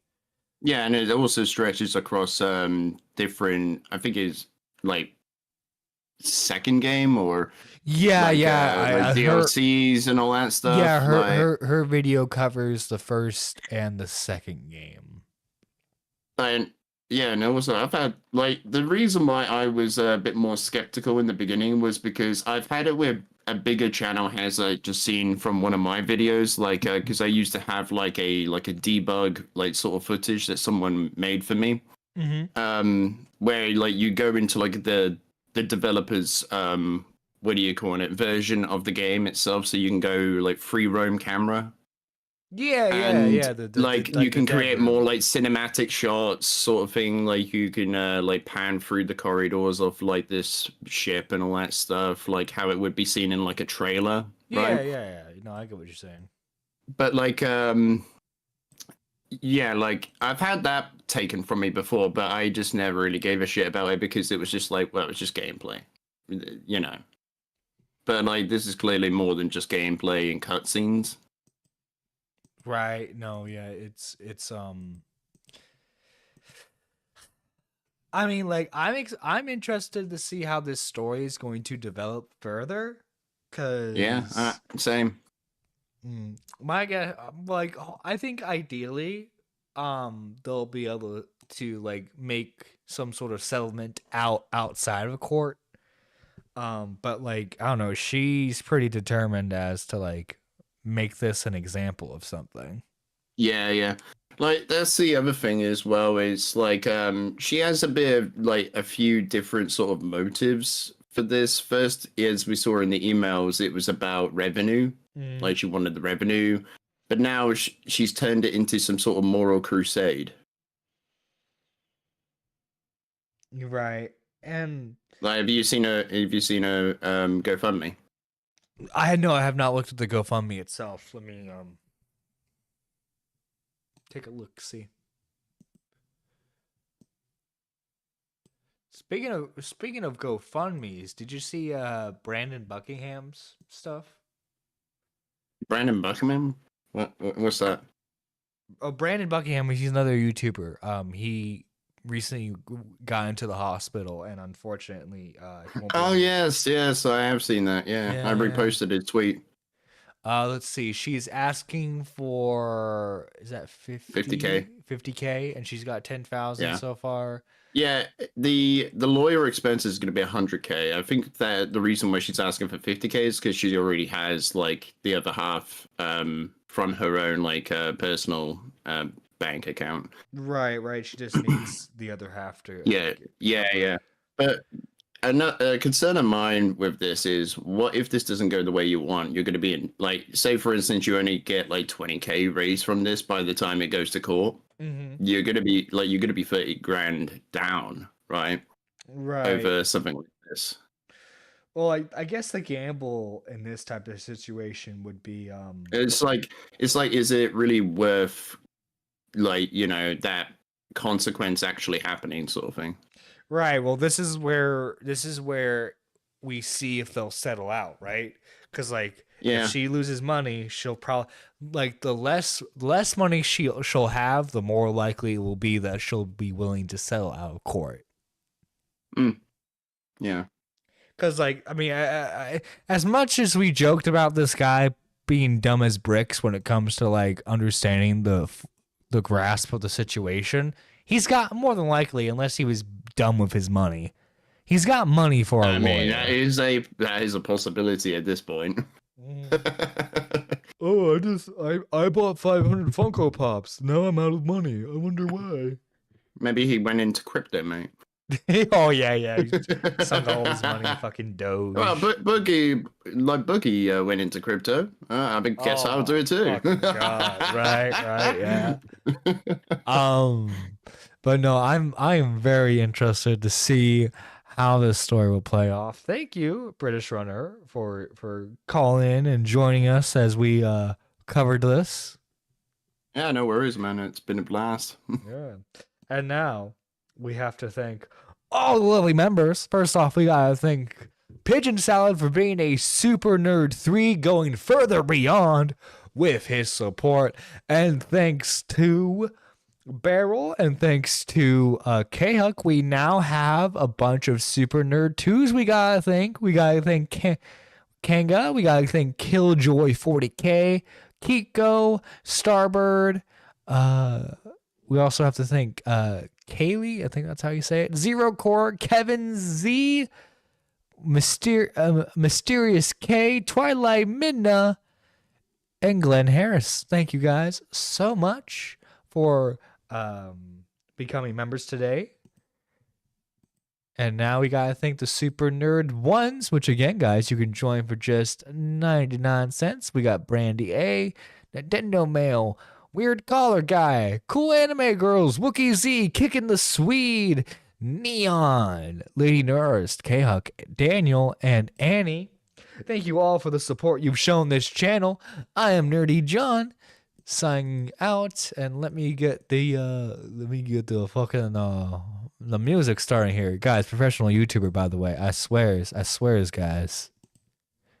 Professional YouTuber. Anyway, I hope you have a good night, everyone. Take care. We're rolling. And action.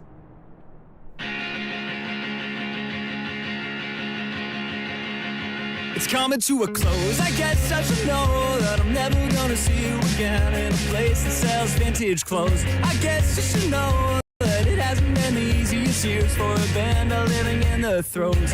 And then I see a smile between repetitive aisles of flannel shirts, and I thought you would show like a beautiful ghost caught in a saving throw. And I don't even care that it's over, and I don't even care there's a wall. And I won't ever look back for answers, and I won't ever look back at all.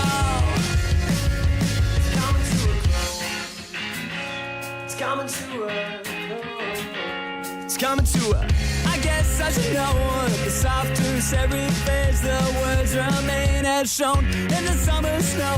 Well, it hasn't been the easiest years in a life that hasn't let you go. And then I see a smile between repetitive aisles of well-worn dirt, and I thought you would show, I thought you would show, I thought you would show, and I don't even care that it's over, and I don't even care there's a wall. I won't ever look back for answers, and I won't ever look back at all.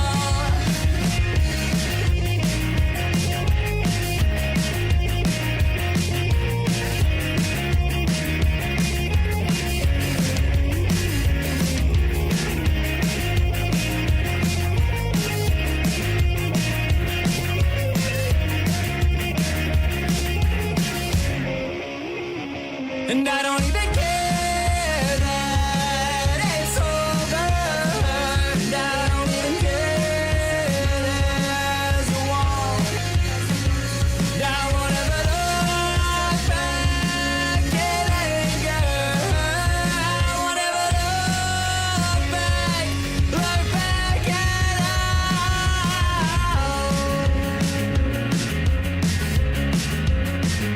It's coming to a close. It's coming to a close. It's coming to a close.